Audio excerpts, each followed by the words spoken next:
Clara Whitfield pressed her last coin into her palm so hard it left a mark in her skin. She stood on that cold wooden platform in Cedar Hollow, Montana, and did not cry. She had made herself a promise on the train that she would never again beg anyone to want her. But the man walking toward her with a baby strapped against his chest and frost already forming in his jaw looked at her like she was a problem he hadn't asked for. He wasn't wrong. She was. And she was about to become the best thing that ever walked into his ruined life. Before we go any further, if stories like this one speak to your heart, please subscribe to this channel and follow along until the very last word. Drop a comment and tell me what city you're watching from. I want to see how far this story travels. Now let's begin. The train pulled out of Cedar Hollow before Clara had fully steadied herself on the platform, as if even the locomotive understood she had no reason to turn back and wanted to make certain of it. She stood there with her one suitcase at her feet, worn leather, one buckle repaired with a strip of cowhide. She'd stitched herself somewhere outside of Cheyenne, and she looked out at the town the way a person looks at a map they don't entirely trust. Cedar Hollow, Montana. Population small enough that 3 people had already stopped on the far end of the platform to stare at her. She didn't stare back. She had learned a long time ago that staring back only invited conversation, and conversation with strangers in new places almost always started the same way, with a question that was really a judgment wearing a smile. Where are you from? Meaning, do you belong here? The answer in Clara's case was always the same. No, she didn't belong anywhere, but she was still here. She picked up her suitcase, straightened her spine, and looked for the man whose name was written on the letter tucked inside her coat pocket. Nathan Cole, rancher, widower, father. She had read the advertisement 3 times before she answered it, which was 2 more times than she usually bothered. Most job listings she answered out of desperation, reading only as far as the wage and the address. But something about the way this one was written had slowed her down. It wasn't flowery. It wasn't warm. It read like a man who had thought carefully about every word and then cut out anything he didn't strictly need. Wanted, a capable woman to serve as nanny and housekeeper on a working cattle ranch outside Cedar Hollow, Montana. Position begins immediately. The household includes 1 infant daughter, 4 months of age. Applicant must be willing to work hard, keep regular hours, and manage a home without complaint. Room and meals provided. Fair wage paid promptly. No prior experience required. References preferred but not demanded. Apply in writing to Nathan Cole's Cedar Hollow Post Office. No, please. No warmth. No mention of what had happened to the child's mother. But he'd said fair wage paid promptly, and in Clara's experience, a man who bothered to specify promptly was a man who understood what it meant to wait on money that didn't come. She'd written back the same day. That had been 6 weeks ago, and here she stood. She spotted him before he spotted her, which she took as a good sign. She had learned to read men quickly, not because she was clever, though she believed she was, but because her survival had depended on it for long enough that it had become as natural as breathing. Nathan Cole was tall. That was the first thing. He was tall in the way that men who spend years outdoors in hard weather tend to be not built for show, but built for use the way a good fence post is built. He wore a dark coat that had seen better winters, and he walked like a man who had somewhere to be and no patience for anything standing between him and getting there. And he was carrying a baby. The infant was strapped against his chest in a length of cloth that Clara could tell even at a distance he had not tied himself. The knot was too neat, too deliberate, the kind a woman ties for a man who doesn't know how to do it yet and hasn't learned to admit it. He was scanning the platform, looking for her. She almost raised her hand to signal him, then stopped. Because when his eyes passed over her, they didn't stop. He looked right past her. Clara felt something she recognized and didn't much enjoy, the old familiar sting of being invisible. Being the woman in the room that a man's eyes slide over without interest, looking for someone else. Someone better suited to what he had in mind. She had spent 26 years learning not to let it show on her face. She let him look for another 10 seconds. Then she picked up her suitcase, walked directly toward him, stopped 3 feet away, and said, "Mr. Cole?" He turned. His eyes settled on her, and for just a moment, just a fraction of a second that most people would have missed, something shifted in his expression. Not recognition. Something else. Something she didn't have a name for yet. Then it was gone, replaced by the careful, controlled blankness of a man who had decided somewhere along the way to stop letting his face say things he hadn't approved first. "Miss Whitfield," he said. It wasn't a question. "That's right." He looked at her suitcase, then back at her. "That's all you brought?" "That's all I own," she said. "I didn't think it made sense to pack more than I had." Something moved in his jaw, not quite a smile. Closer to the ghost of one, the kind that visits a man who has forgotten smiling, is something he used to do. "Fair enough," he said. "The wagon's out front." He turned and walked, and Clara followed, because that was what she'd come to Cedar Hollow to do. She fell into step behind him and looked at the baby. The baby looked back at her. She had enormous dark eyes. Her father's eyes, Clara could tell even at a glance, and she was regarding Clara with the solemn, unblinking curiosity that very small children have before they learn that some things aren't worth looking at closely. "She's beautiful," Clara said before she could think better of it. Nathan Cole didn't turn around. "Her name is Emma." "I know. You mentioned her in your letter." "Did I?" It wasn't a question either. The man spoke in statements even when he was asking things Clara noticed, like he'd decided that uncertainty was a luxury he couldn't afford. "You said she was 4 months old," Clara said. "She's bigger than I expected." He stopped walking, turned, looked at Clara with something that might have been surprise quickly smoothed over. "She's growing fast." "She looks healthy." "She is." He said it with something fierce underneath it, not pride exactly. More like relief. Like a man who has been afraid of something terrible for so long that every ordinary good thing feels like a miracle he almost didn't get to keep. "She's been healthy since she was 3 weeks old." Clara understood what he wasn't saying. She hadn't been healthy before that. She didn't push. She just nodded and followed him to the wagon. The ride out to the coal ranch took 40 minutes on a road that rattled the wagon hard enough that Clara gripped the seat rail twice to keep her balance. Nathan drove without speaking. Emma slept against his chest, one small fist wrapped around the lapel of his coat, like she was making sure he didn't go anywhere without her. Clara watched the land open up around them. Montana was not like Boston. Boston was noise and crowd and gray stone, and the smell of river water and coal smoke, and too many people living too close together.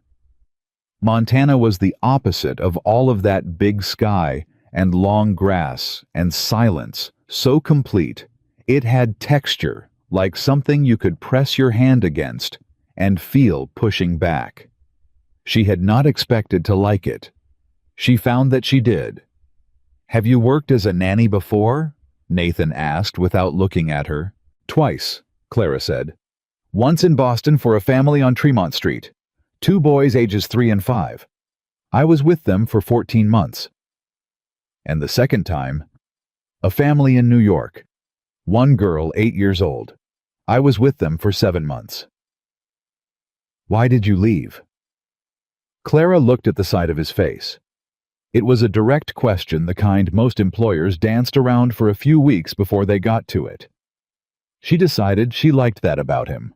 "The family on Tremont Street moved to London," she said. "I couldn't follow. I didn't have the means, and they didn't offer to provide them." She paused.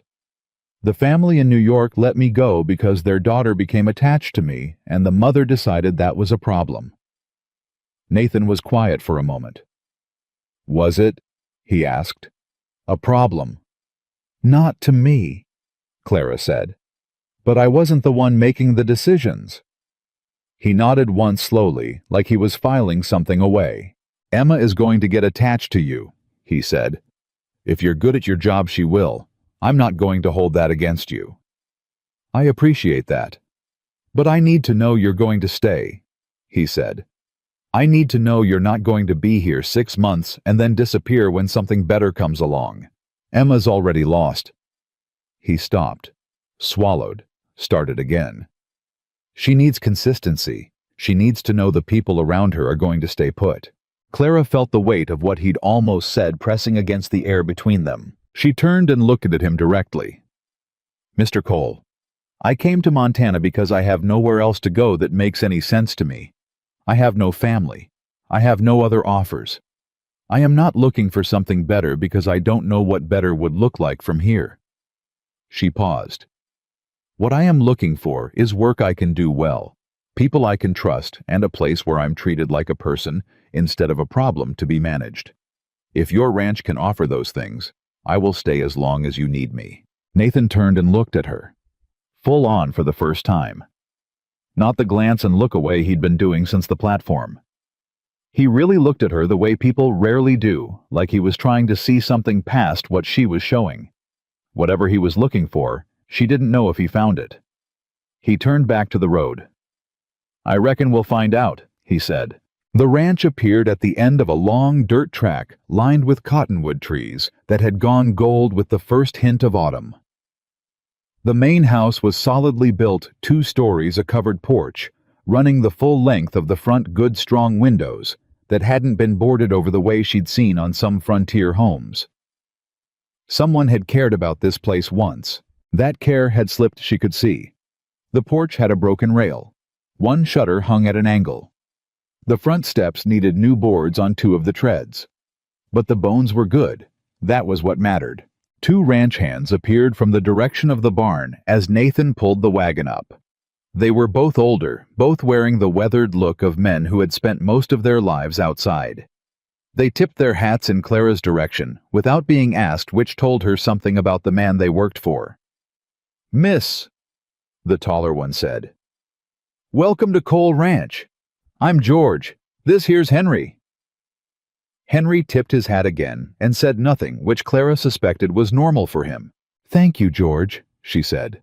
"I'm Clara." George looked at Nathan with an expression that said, approximately, "She seems all right." Nathan's expression said approximately, "I know, don't make a thing of it." They were clearly people who had been communicating in that shorthand for a long time. Nathan climbed down from the wagon and carefully handed Emma to Clara. Not casually, not like handing off a package, but with the particular care of a man who has learned that this specific weight is the most important thing he carries. Emma stirred, blinked her enormous dark eyes, and looked at Clara. Clara looked back. "Hello, Emma," she said quietly. Emma reached up and grabbed Clara's nose. And that was that. Inside the house was exactly what the outside had suggested, solid, well-made, and missing something. Every room had the geometry of care, but not the warmth of it. The kitchen was large and functional. The parlor had good furniture arranged sensibly. The shelves had books which Clara noted with something close to relief. A man who kept books was a man who understood that the world inside a person was as important as the one outside. But the curtains hadn't been touched in months. The hearth hadn't been laid yet for the coming winter. There were dishes in the dry rack that someone had washed and set there, and then apparently forgotten about, as if the act of washing them had used up whatever domestic intention had started the day, and nothing remained for putting them away. It was a house that had been maintained without being lived in. "Your room is upstairs," Nathan said. "Second door on the left. Emma sleeps in the room next to yours, that's so you can hear her in the night if she wakes." He looked at her directly. "I know it's a lot to ask. Night waking is part of the position, and I should have been clearer about that in the advertisement." "It's all right," Clara said. "I don't sleep heavily." He nodded. "Meals are the main priority in the morning. I'm out before sunrise most days. The hands eat at 6:30. I'd appreciate it if you could have something ready. For the rest of the day, Emma is your primary responsibility. The house is—" He paused, seemed to be looking for words that didn't come out sounding like an apology. "The house could use some attention, but that's secondary to Emma. She comes first." "Understood. Any questions?" Clara looked at the kitchen, the parlor, the staircase. She looked at Emma still in her arms, still watching her with those dark, serious eyes. She looked at Nathan Cole standing in the hallway of his own home, with his arms at his sides and his jaw set, like a man braced for bad news that hadn't arrived yet. Just one, she said. He waited. What do you take in your coffee? Something happened in his face. Not the ghost of a smile this time.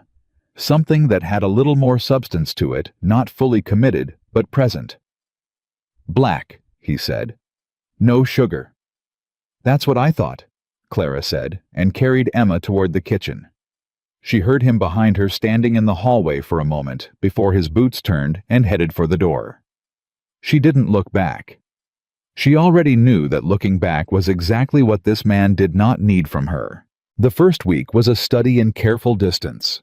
Nathan came in for meals, ate efficiently, thanked her briefly, and returned to the ranch. He checked on Emma every evening, always the same ritual, sitting beside her for 30 minutes before she slept, talking to her in a voice so low Clara could never make out the words, only the tone. The same tone a man uses when he's saying something true. Clara did not intrude on that. She understood instinctively that it was the one part of his day that belonged only to him. She focused on what she'd been hired to do.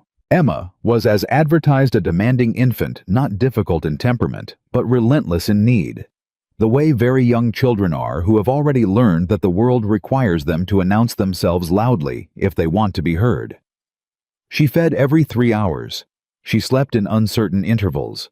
She had a particular cry that Clara identified by the third day as her hungry cry versus her tired cry versus her I want to be held and I will not compromise on this cry. That last one was the most frequent. Clara held her. It wasn't a hardship. There was something about Emma Cole, something beyond just the ordinary sweetness of infants, beyond the fact that she was a beautiful child, that Clara felt drawn to in a way she couldn't entirely explain. Maybe it was the dark eyes that looked at everything with such serious attention, as if she was already taking notes on the world for later reference. Maybe it was the way she curled her whole fist around Clara's finger and held on with a grip that seemed too strong for 4 months of age, like she had decided early that the things worth holding were worth holding completely. Maybe it was the fact that Emma, like Clara, had come into the world and found herself short one person she needed. That kind of thing created a kinship that didn't require words.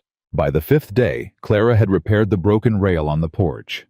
Not because anyone asked her to, Nathan hadn't, but because she'd noticed Emma's eyes tracking the doorway every morning, and Clara had begun thinking about the time when Emma would be walking, and she didn't want the child to catch her foot on a broken rail. She found the tools herself. She found the spare lumber in the barn. George watched her from across the yard for a full 10 minutes before he came over. "You done this before?" he asked. "I've done most things before," she said. "I had to." George picked up a nail and examined it. "Mr. Cole's going to notice." "Good," she said. "That means it needed doing." George looked at her for another moment, then handed her the hammer without another word, and went back to work. When Nathan came in for supper that evening, he walked past the porch, stopped, and looked at the rail. Then he came inside without saying anything about it. But at the table, he looked at Clara across the room, where she was feeding Emma, and he said, "The porch rail." "It was splintered on the underside," she said. "I was worried Emma might catch herself on it in a few months." He was quiet. "I should have asked first," she said. "If that was wrong—" "No," he said. "It needed doing." He looked down at his plate.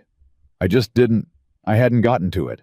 There was something in those 5 words that Clara heard more clearly than anything else he'd said to her all week. I hadn't gotten to it. It wasn't a statement about the porch. It was a statement about everything, all the broken things a man accumulates when he's been surviving, instead of living all the ordinary maintenance of a life that piles up while a person is busy just getting through each day without falling apart. She didn't say any of that.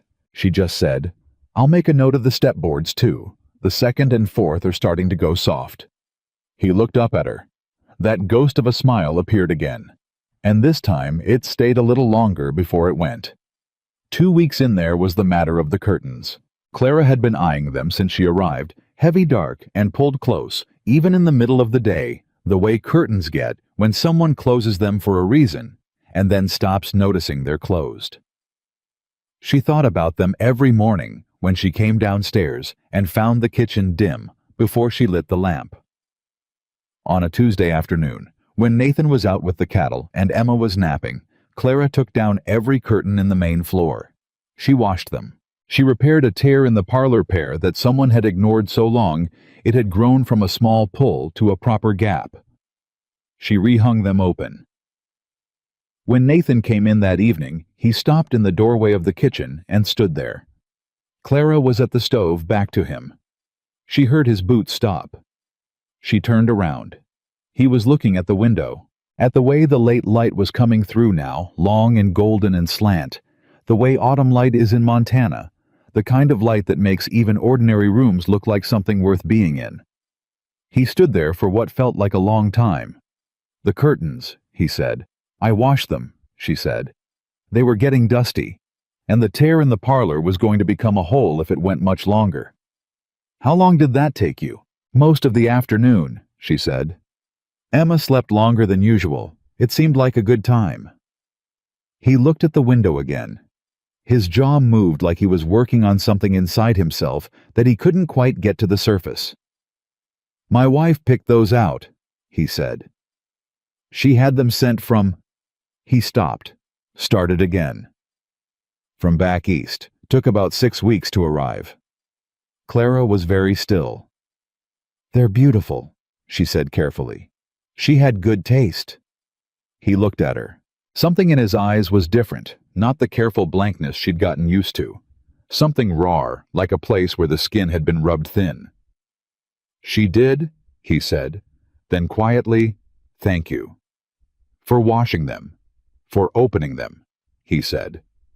He sat down at the table. Clara turned back to the stove. She didn't make a thing of it, didn't turn around again, didn't push the moment further than it wanted to go. But something in her chest had shifted, settled into a different arrangement. The way things do when a person starts to understand another person, not all at once, but in the small accumulation of glimpses, each one adding to the one before. Emma woke 20 minutes later, and Nathan went upstairs to get her before Clara could, which he'd never done before. Clara listened to his voice through the ceiling, that low, steady murmur, and she thought that whatever he was saying to his daughter up there, it was probably the truest version of himself she'd ever hear. And she found she was not sorry about any of it. The weeks moved the way they do in hard-working places, fast and full, with the days losing their individual names and becoming instead a rhythm. Mornings were coffee, and Emma and the sound of the ranch stirring to life. Middays were long and quiet, just Clara and the baby and the work. Evenings brought Nathan back into the house, and the house changed when he came in, not loudly, not in any way Clara could have pointed to exactly, but the air shifted. She started to notice when he was tired, not because he said so, he didn't, but he carried his left shoulder differently when the day had gone long. He took longer to sit down at the table, like his body was negotiating with him about it. She started having the coffee ready later on Thursdays, because Thursdays were when the cattle got moved and the days ran longest. He noticed that too. She could tell because on the first Thursday she did it, he stopped with his cup halfway to his mouth and looked at her with something that wasn't quite surprise, more like recalibration. Like a man who has gotten so used to accounting for his own needs that someone else accounting for them briefly confuses his arithmetic. He didn't say anything about it. But the following Thursday he came in carrying 2 rabbits he'd apparently taken at the far edge of the property, and he set them on the kitchen table and said, "Thought maybe George could skin these for you, if you wanted to do a stew." Clara looked at the rabbits, then at Nathan. He was looking at the wall beside the door, making a thorough study of a nail that had been in that wall for years, without requiring this much attention. "I'll put George to work on it in the morning," she said. "All right," he said, still looking at the nail. "Thank you," she said. He tipped his head just slightly and went to check on Emma.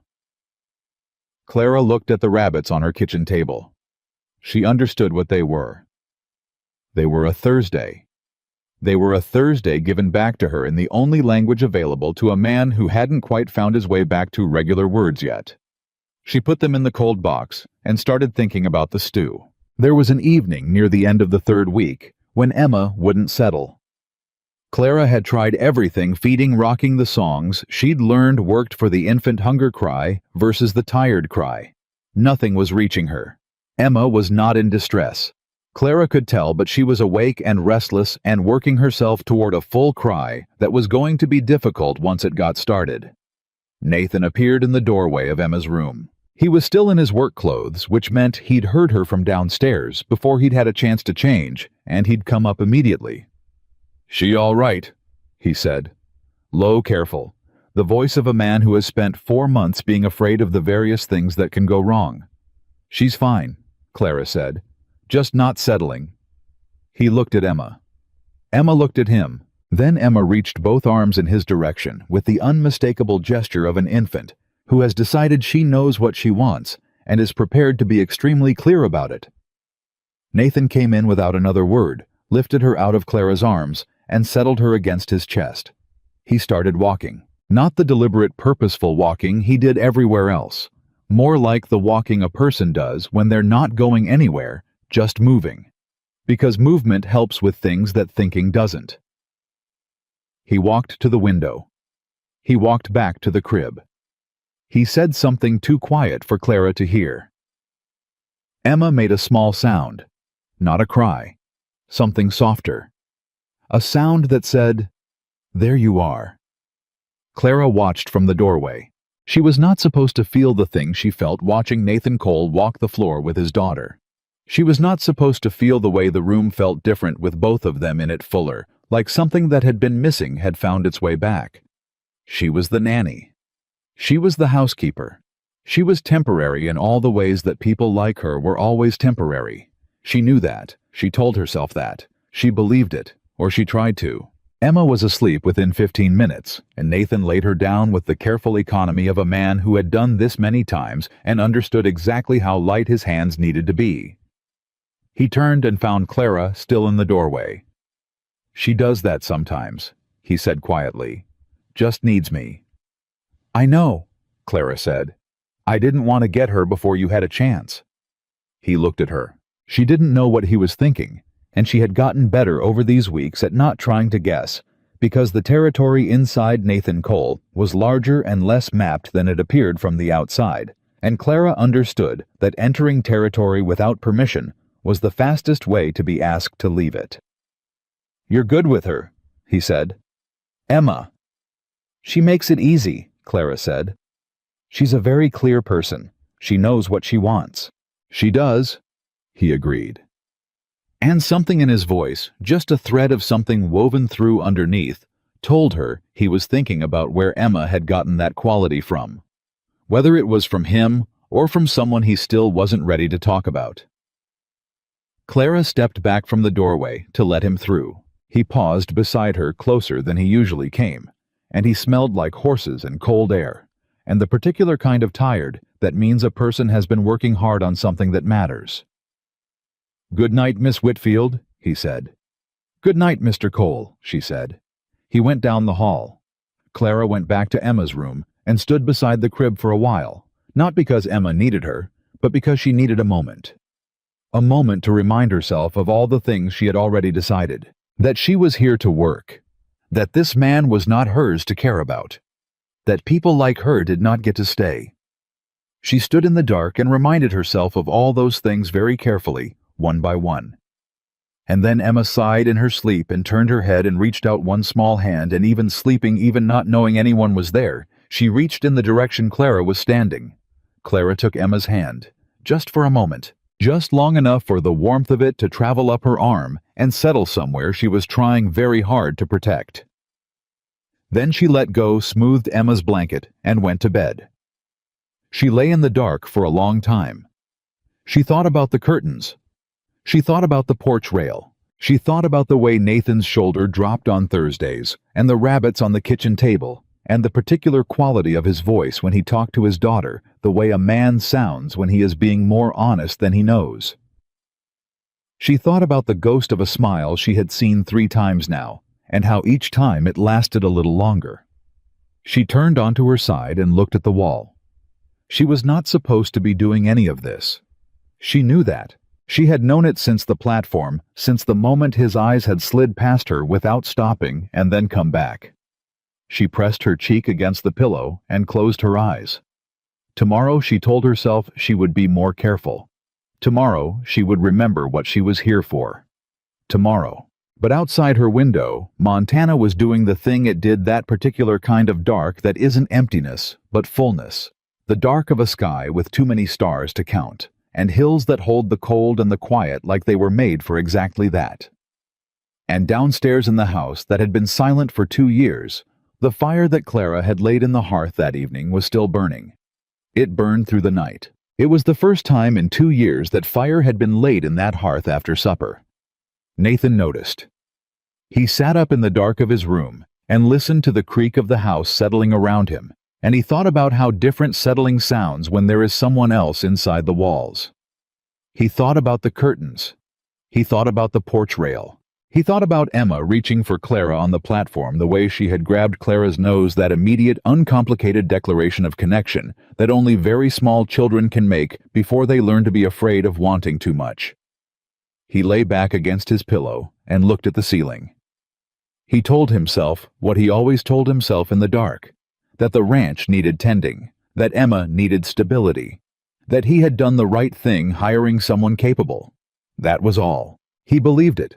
Or he tried to. But the fire was still burning downstairs, and the house was warm, in a way it hadn't been for 2 years. And somewhere down the hall, a woman who had arrived with one suitcase and nowhere to go was sleeping in his house as if she had always been part of it. And Nathan Cole, who had decided 2 years ago that his heart was done with this kind of business, lay in the dark and thought about the way she had looked at him when she said she was looking for a place where she was treated like a person instead of a problem to be managed. He thought about what it meant that he already understood exactly what she'd meant.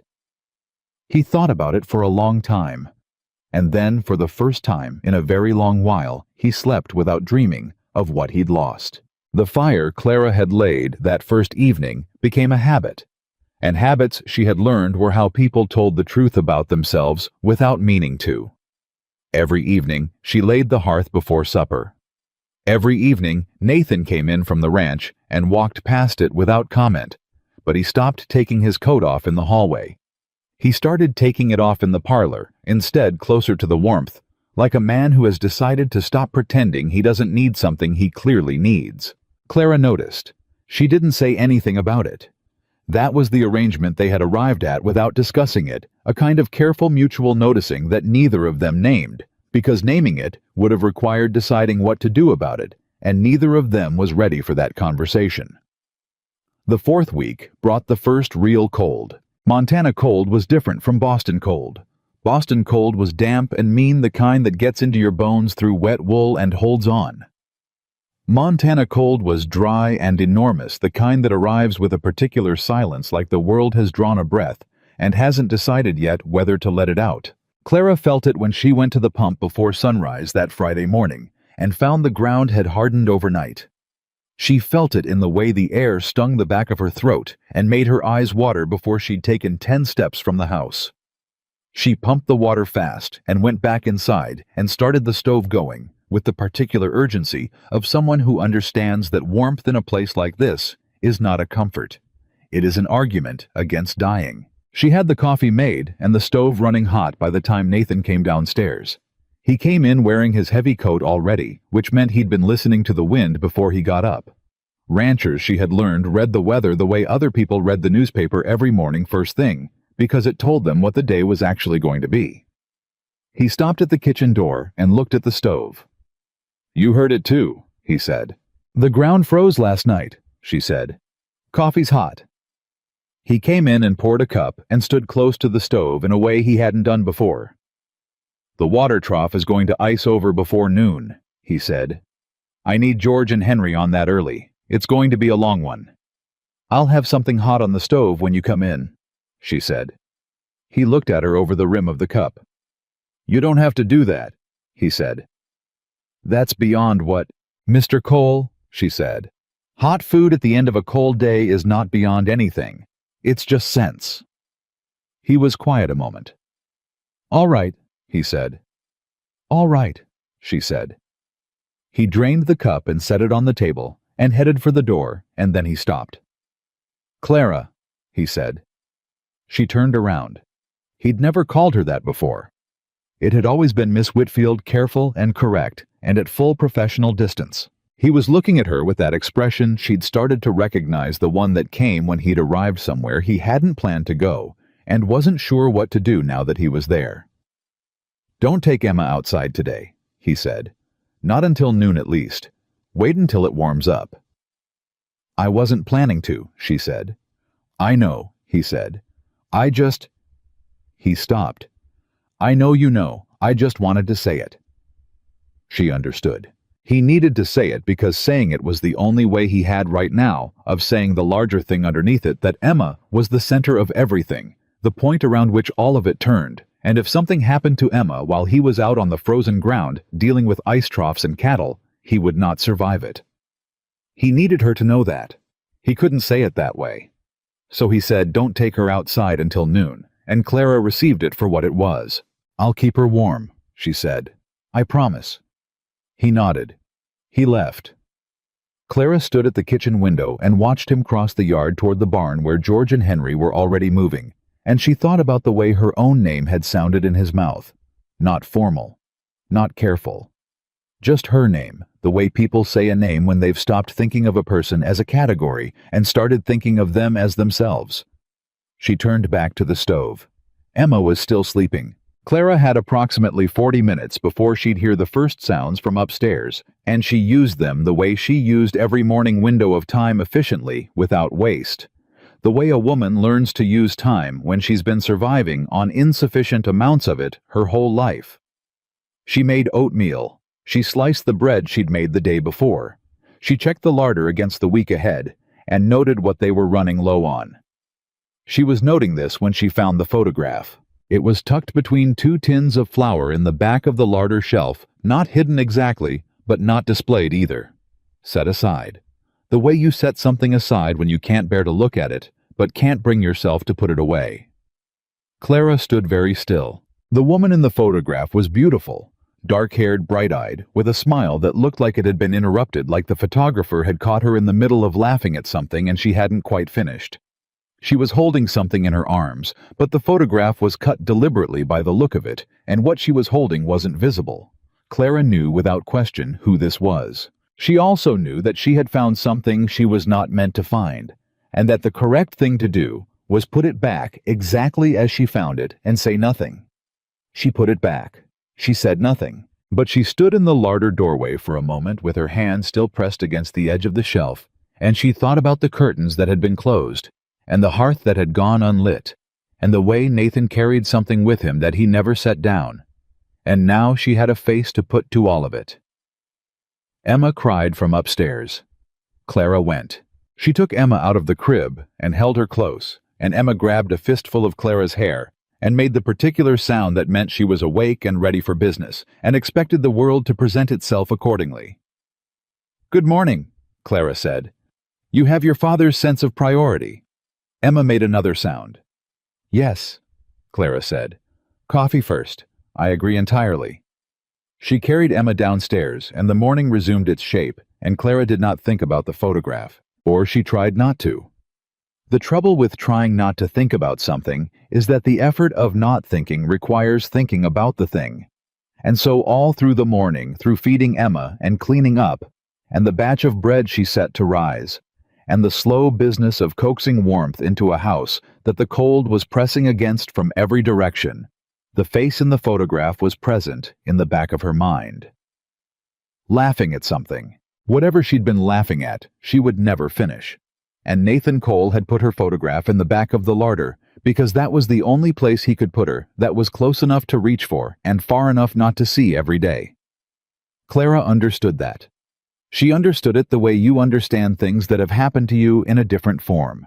The specific geometry of a loss you've arranged your whole life around without naming it that. Her parents. Her position in Boston. The girl in New York whose mother had decided that attachment was a problem. Every place she'd been that had not kept her. She understood grief that had nowhere to put itself. When Nathan came in at noon, Only a brief stop, face red from the cold, moving fast. Emma was in her chair making aggressive commentary on a wooden spoon she'd been given to occupy herself, and Clara had hot soup on the stove and the bread just out. Nathan ate standing at the counter, which should have been undignified but somehow wasn't. There was something so purely functional about it, so honest, that Clara found it more comfortable to watch than a formal sit-down would have been. He ate quickly, efficiently, without pleasure. The way a man eats when eating is just fuel and the engine needs to keep running. Then he slowed down. He took a second bowl and ate it slower, and somewhere in the middle of it, he looked at Emma, who was making her point about the wooden spoon to anyone who would listen, and something in his face rearranged itself. "She's always like this at midday," he said. "She's very opinionated," Clara said. "Her mother was—" He stopped. Clara kept her hands busy at the counter. She did not look at him. "Her mother had opinions," he said, carefully, like a man stepping onto ice he wasn't sure about. "About most things." "Emma comes by it honestly, then," Clara said. A short silence. "I suppose she does," he said. And the ghost of the smile appeared, and this time it had something behind it, not just the absence of grief for a moment, but something that had its own weight, its own color. Something quieter and more tentative than happiness, but pointed in that direction. He set the bowl on the counter and pulled his coat back on. "Water troughs are manageable," he said. "Going to be a cold night. Make sure the fire's well laid." "I will," she said. He went to the door. He stopped. "Clara," he said again. And again, her name, not her title. She turned. He was looking at Emma. "She ate this morning?" he asked. "All right." "She ate very well," Clara said. She had opinions about that too. This time the smile arrived with less hesitation. "Good," he said. "That's good." He left, and the house held the shape of him for a moment after the door closed, the way a room does when someone has been in it recently enough that the air still remembers. Clara turned back to the counter. Her hands were very steady. She was making sure of it. The cold night he'd predicted arrived with full commitment. By evening, the wind had come up, and with it, that particular sound that empty land makes when the weather gets serious, a low, continuous note somewhere between a moan and a warning, running under everything like a held cord. Clara laid the fire generously. She put extra wood in the box beside the hearth. She made sure the kitchen stove was well supplied and the damper set correctly. She checked the windows on the north side of the house and found one latch that wasn't sitting flush, and fixed it with a strip of cloth wedged into the gap. Nathan was later than usual. She didn't worry, not exactly. But she was aware of the time in a way she hadn't been the first weeks when he was just the man who employed her, and the hours he kept were his own business. Now she was aware of the time. George came in first, and then Henry, and they both had the tight, careful expressions of men who'd spent the day in serious cold and were working hard at not complaining about it. Clara gave them both soup and bread, and didn't make them talk, which she could tell they appreciated. George looked at the clock on the mantel, then at the door, then at Clara. "He's checking the far pasture," George said. "He said he might be late." "I know," she said. She didn't know, actually, but saying it seemed to be what the situation required. "He does it every year," George said. "First real cold he goes out to check the north fence line. Something about his father used to do it." He picked up his cup. "He won't come in until it's done." "That sounds about right," Clara said.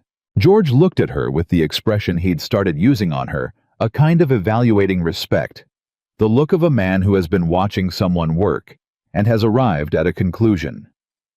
"You're settling in," he said. "I'm trying to," she said.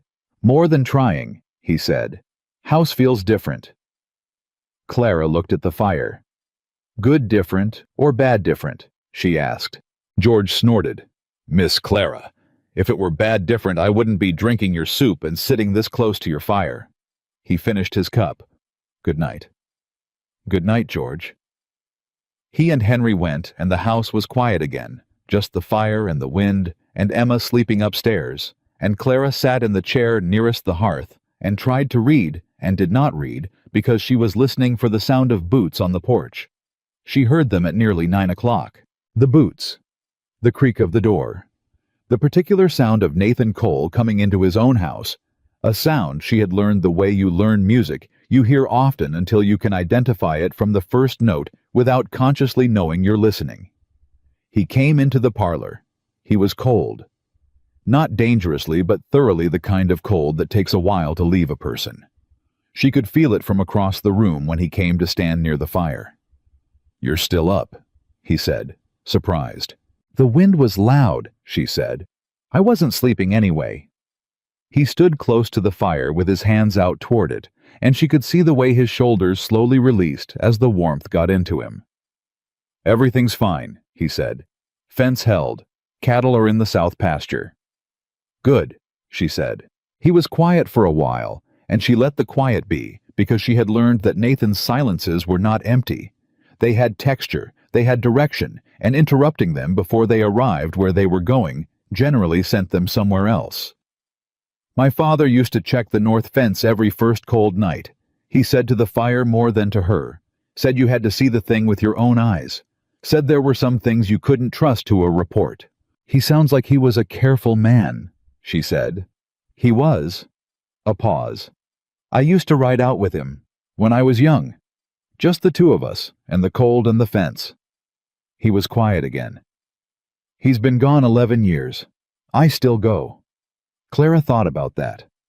About the things people carry, not because carrying them is easy, but because putting them down would mean a kind of loss that losing the thing in the first place hadn't quite finished. "That's a good thing to keep," she said. He turned and looked at her. Not the careful look, not the managed, controlled assessment, something more direct. "You think so," he said. "I think the things that connect us to people we've loved are worth keeping," she said. "Even when they're cold, even when they're inconvenient." He held her gaze for a moment. Then he looked back at the fire. "Clara," he said. Her name. Again. Easier now than the first time, she thought. Like a door he was getting better at opening. "I want to ask you something," he said. "And I want you to be honest with me." "All right," she said.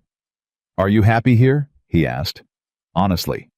She had not expected that question. She had expected the ranch questions, the practical, functional questions about Emma's schedule and the larder inventory and the north fence. She had not expected a man who kept his feelings behind 3 feet of careful wall to turn and ask her directly about hers. She thought about what honest meant. "I'm more settled than I've been in years," she said. "That's not the same as happy maybe, but it's not far from it." "What would make it the same?" he asked.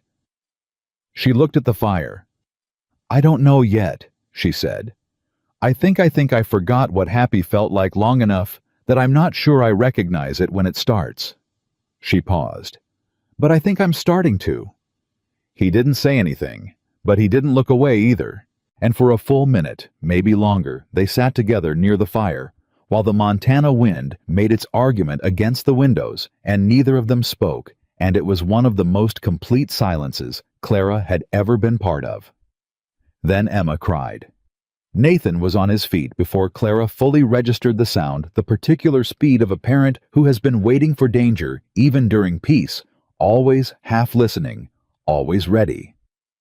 "I'll go," he said. "I'll come with you," she said. "The cold's been making her fussy." They went up together, and when they reached Emma's room, it turned out to be nothing serious. She'd kicked her blanket off, and the cold draft from the window had woken her. Clara tucked her back in, while Nathan lit the small lamp and stood with his hand on the crib rail. Emma looked up at both of them, at Nathan, at Clara, back at Nathan. The ancient, uncomplicated calculation of a very small person determining that the right people are present and all is well. She closed her eyes. Nathan blew out the lamp.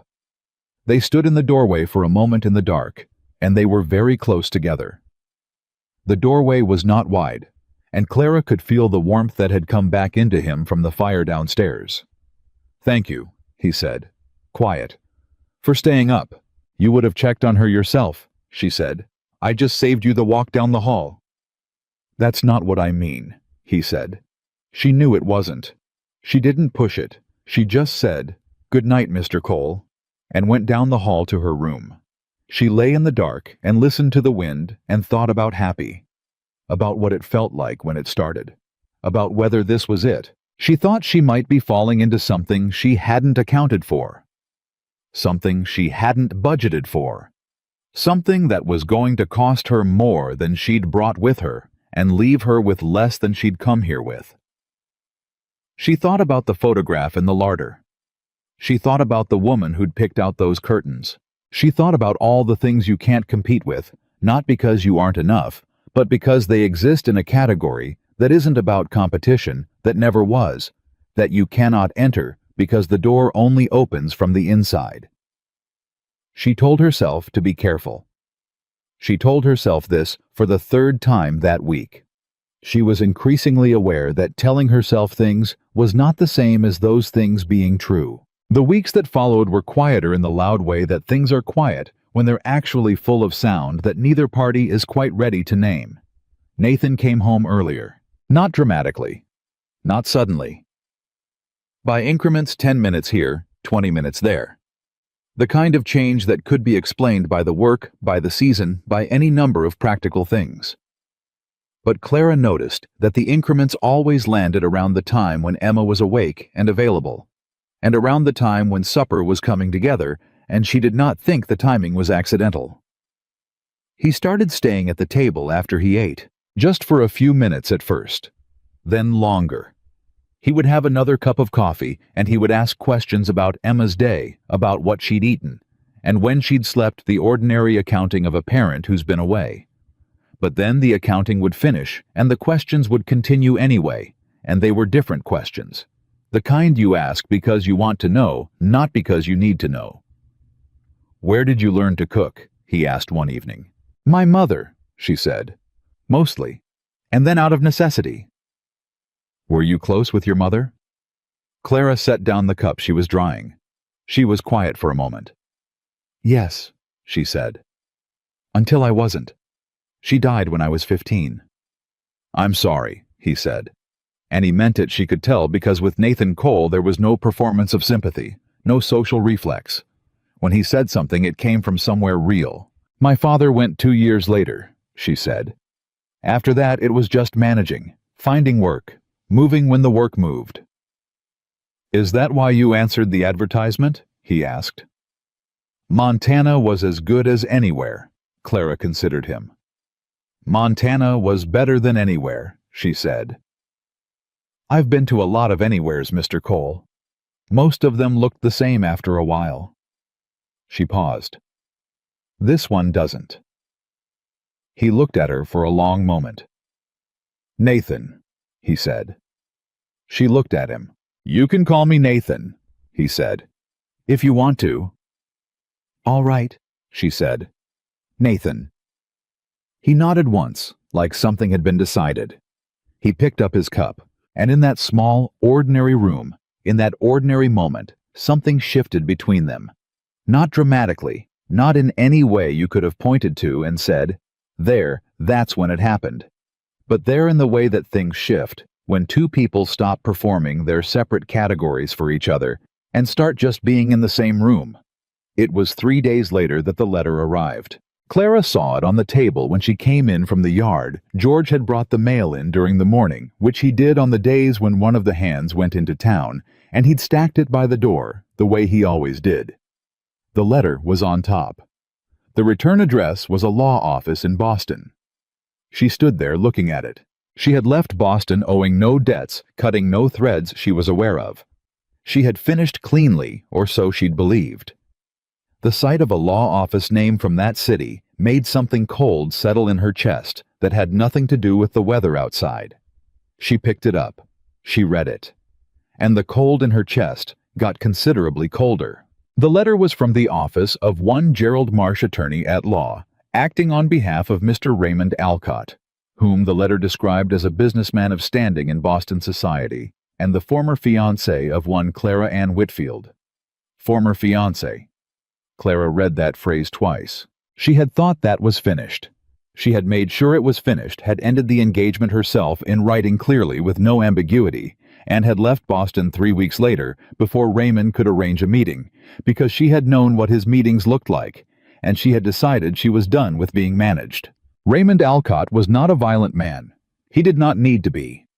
Raymond was the kind of man who operated entirely through leverage, financial, social, legal, and who found that in his experience, these instruments were sufficient to manage most situations. The letter from his attorney informed Clara that Mr. Alcott had become aware of her current employment and wished to make clear that he did not consider the terms of the broken engagement fully settled.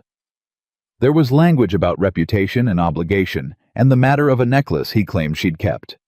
She had not kept the necklace. She had left it on his dining room table with her letter. She had made certain of it. But that wasn't the part that made her hands go still and her eyes go flat. The part that made her hands go still was the final paragraph, which noted that Mr. Alcott intended to travel west in the coming weeks and looked forward to resolving outstanding matters in person. Clara folded the letter. She put it in her coat pocket. She went upstairs and changed Emma, who was protesting the delay in her morning routine, with considerable commentary, and she went about the rest of the morning with her hands steady and her face composed, and the letter sitting in her pocket like a stone. She told herself it was nothing. She told herself Raymond was a long way from Cedar Hollow, Montana, and men like Raymond, for all their leverage and resources, generally preferred to conduct their intimidation from a comfortable distance. She told herself she had handled Raymond before. She could handle him again. She did not tell Nathan. She told herself that was also fine. But when Nathan came in at noon that day and asked how the morning had gone, and she said fine, everything fine, she felt the word sitting wrong in her mouth, too smooth, too quick, the way a lie feels when you're not used to telling them. Nathan was quiet for a moment. He was looking at her with that direct attention he sometimes directed at fence lines and cattle, the focused, unhurried attention of a man who is trying to read something that matters. "You all right?" he said. "Long morning," she said. Emma was fussy. He looked at Emma, who was sitting in her chair eating a piece of soft bread with the focused satisfaction of a child who has no idea her world might be about to develop complications. "She seems all right now," he said. "She's settled," Clara said. He looked at Clara again. She met his gaze and held it.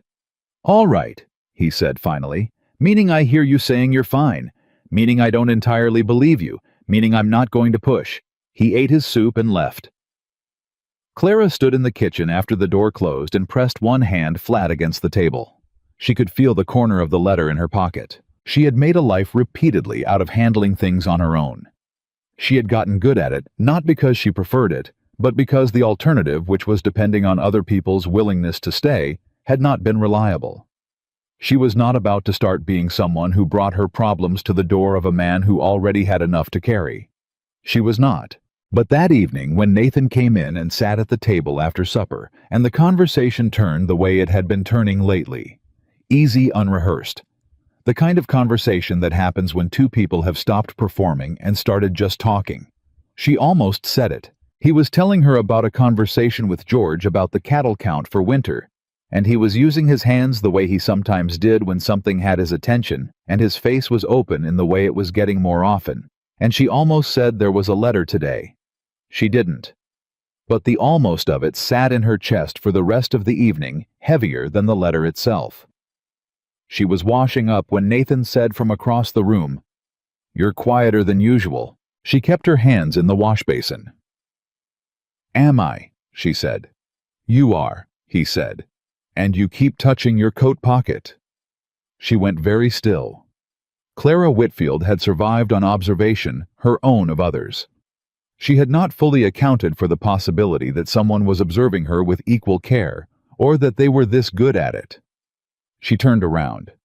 Nathan was looking at her with steady eyes, and no performance of politeness, just direct, clear attention. "Did something happen today?" he asked. The fire was going. Emma was asleep.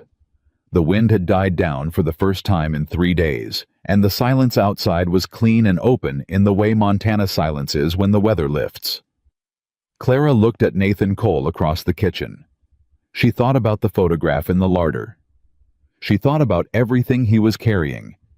She thought about how unfair it would be to add her weight to it.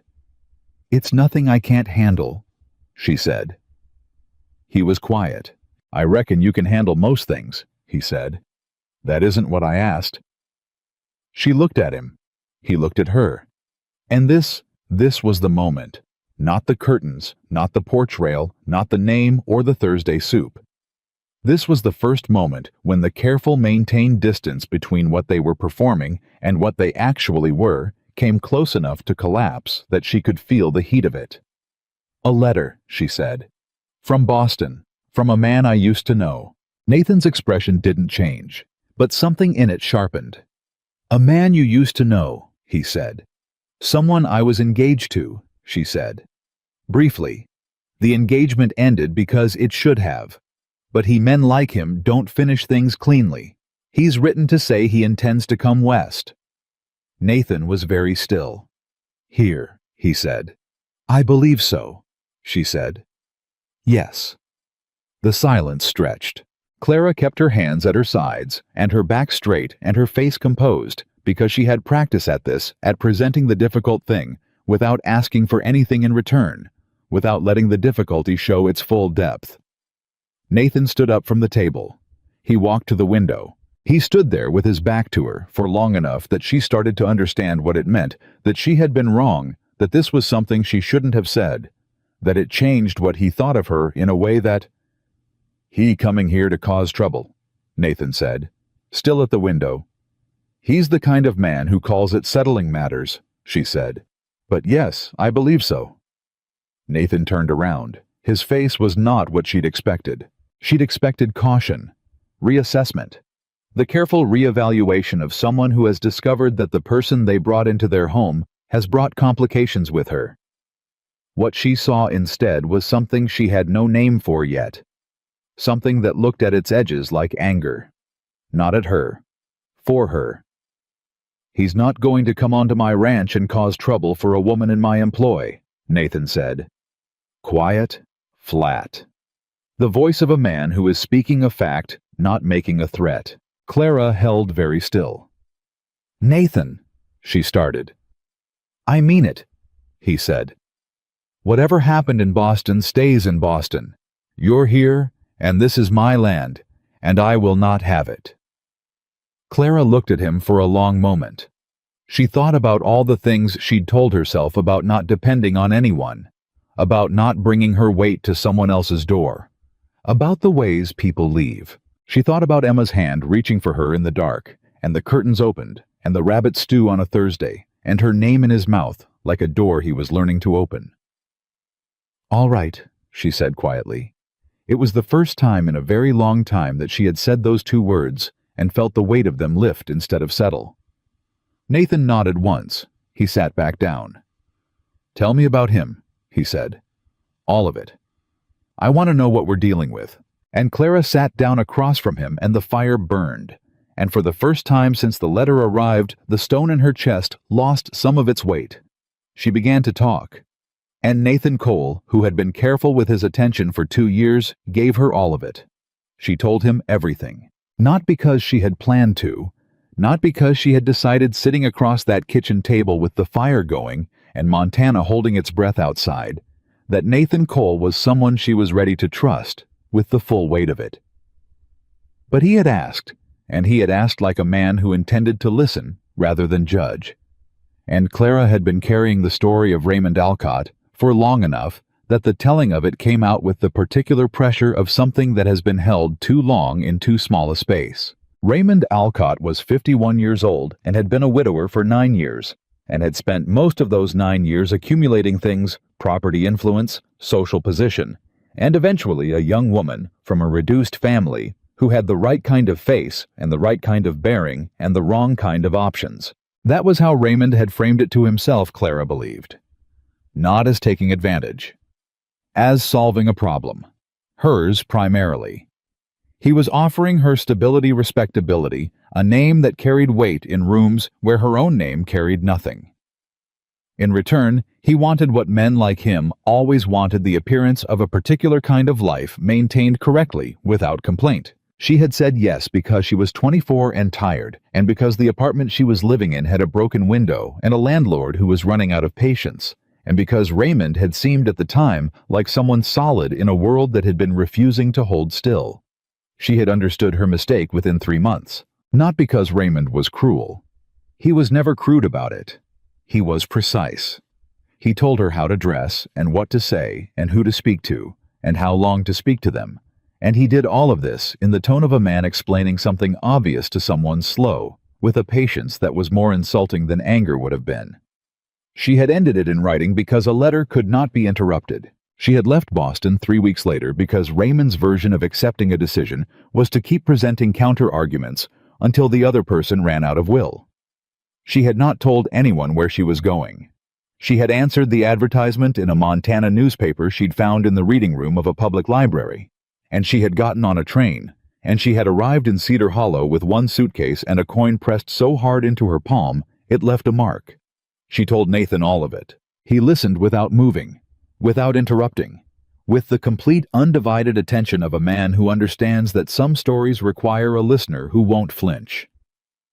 When she finished, the fire had burned lower, and Emma had made one small sound upstairs and then settled back into silence. Nathan was quiet for a moment. Then he said, "The necklace. I left it on his table," she said. "With the letter. I made certain of it." "So the claim about the necklace is false?" "Yes." "Then why include it?" Clara looked at the table. "Because he needs a reason," she said. "Raymond doesn't come after people because he's hurt. He doesn't feel things that way. He comes after people because letting go of something costs him less than the appearance of having lost it. If he can call it a legal matter, it becomes a transaction instead of a humiliation." Nathan absorbed that. "He's coming here to make you go back," he said. "He's coming here to make me feel like I have to," she said. Which isn't the same thing, but it tends to work the same way. Nathan stood up. He walked to the hearth and crouched down and put 2 more logs on the fire, not because it needed them, but because he needed something to do with his hands while he thought. Clara had noticed that about him, that his thinking happened in his hands, that his hands were always slightly ahead of his words when something was working through him. He straightened up and turned around. "He's not going to set foot on this property," he said. "I want to be clear about that. Nathan, I mean it, Clara." He said her name the way he'd been saying it lately, without effort, without formality, like it belonged in his mouth. "I don't know this man, but I know the kind. Men who use the law as a weapon because they've got enough money to load it. I've dealt with that type before on land matters. They count on the other party not having the stomach for a fight." "Do you," she asked, "have the stomach for it?" He looked at her steadily. "I have spent my entire life building something worth defending," he said. "I reckon I know what that requires." Clara held his gaze. Something in her chest loosened imperceptibly. The particular tightness of a person who has been standing alone in front of something for so long, they've forgotten what it would feel like to have someone standing beside them. "He may arrive with legal language," she said. "He usually does." "Let him bring his legal language to Cedar Hollow," Nathan said.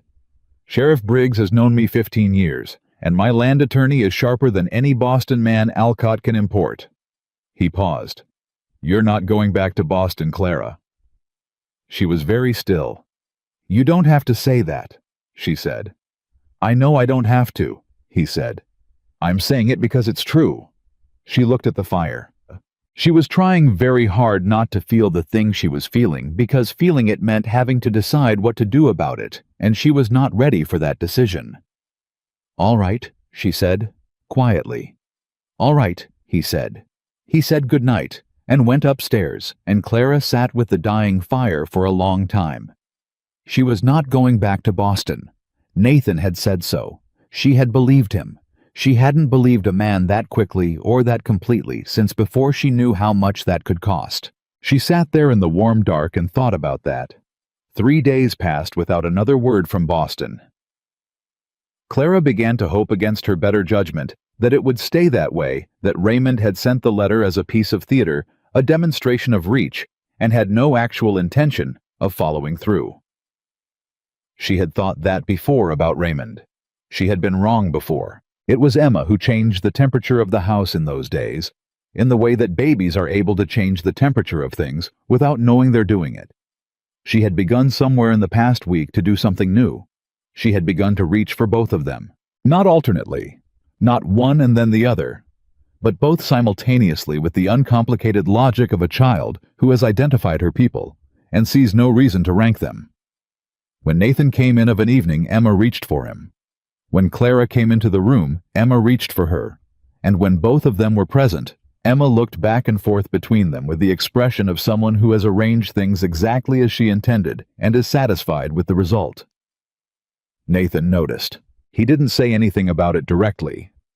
But one evening, he came in to find Clara on the rug with Emma, who had progressed from rolling to something that was almost but not quite crawling, a purposeful, determined squirming that covered ground despite itself, and he sat down on the floor without being asked. On the floor, in his work clothes, cross-legged on the parlor rug. Clara looked at him. He looked at Emma. "George says she's going to walk before she's 10 months, he said. "George may be right," Clara said. "George usually is," he said. "It's irritating."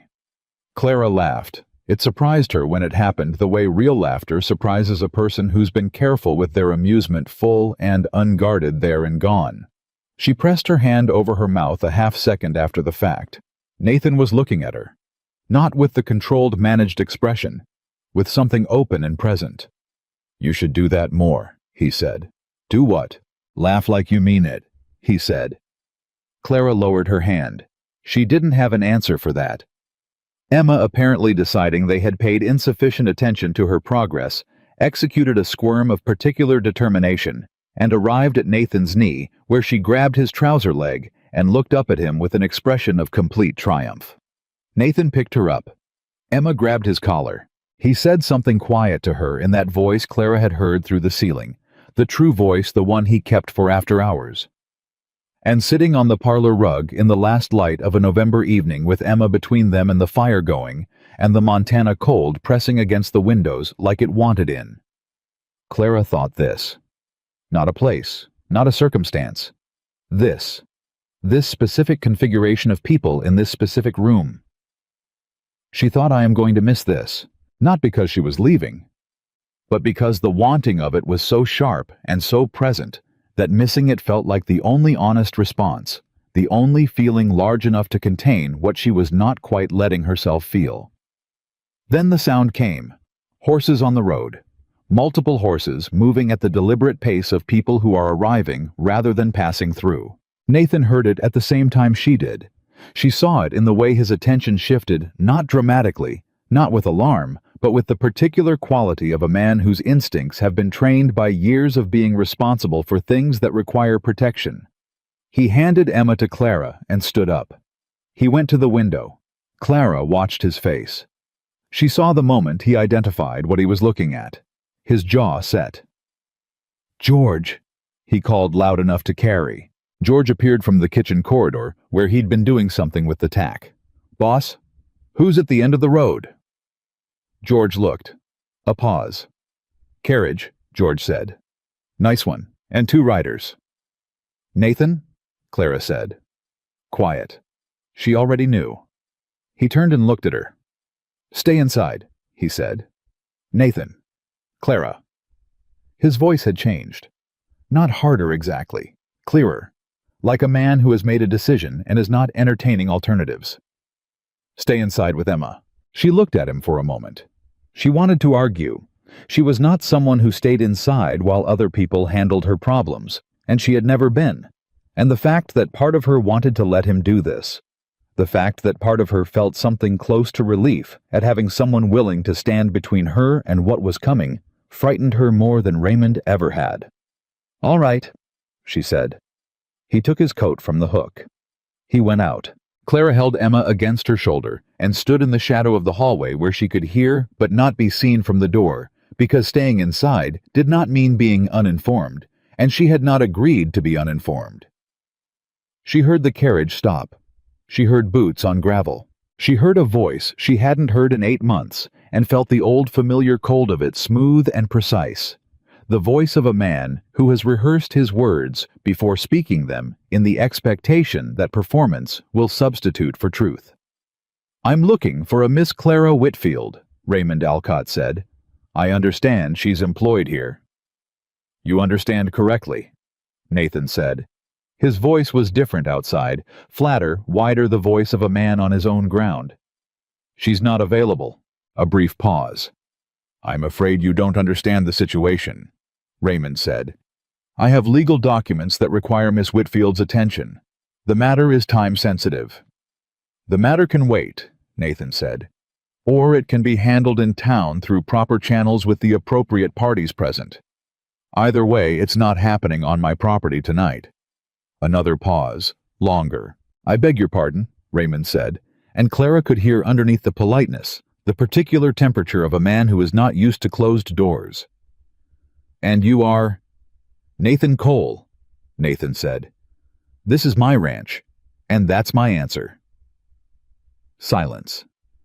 Clara pressed her hand against Emma's back and felt the steady warmth of the baby breathing even and slow, unbothered by the world's complications. "Mr. Cole," Raymond said, "I appreciate the frontier hospitality, but I've traveled a considerable distance on a matter of some importance, and I would consider it a great personal courtesy." "I'm not in the business of personal courtesies for men I don't know," Nathan said. "I'm in the business of cattle and land. You want to discuss a legal matter? Cedar Hollow has a sheriff and I have an attorney. Arrange it through the proper office. Good night." Clara heard it, the particular silence of a man recalibrating. Raymond was very good at recalibrating. He had many registers, and he moved between them smoothly, and she knew he wasn't done. "I had the impression," Raymond said, his voice taking on a note that was carefully calibrated to sound reasonable, while implying the opposite, that Miss Whitfield might be here under circumstances she didn't fully choose. "I'm simply here to make certain she has options." Clara's jaw tightened. There it was.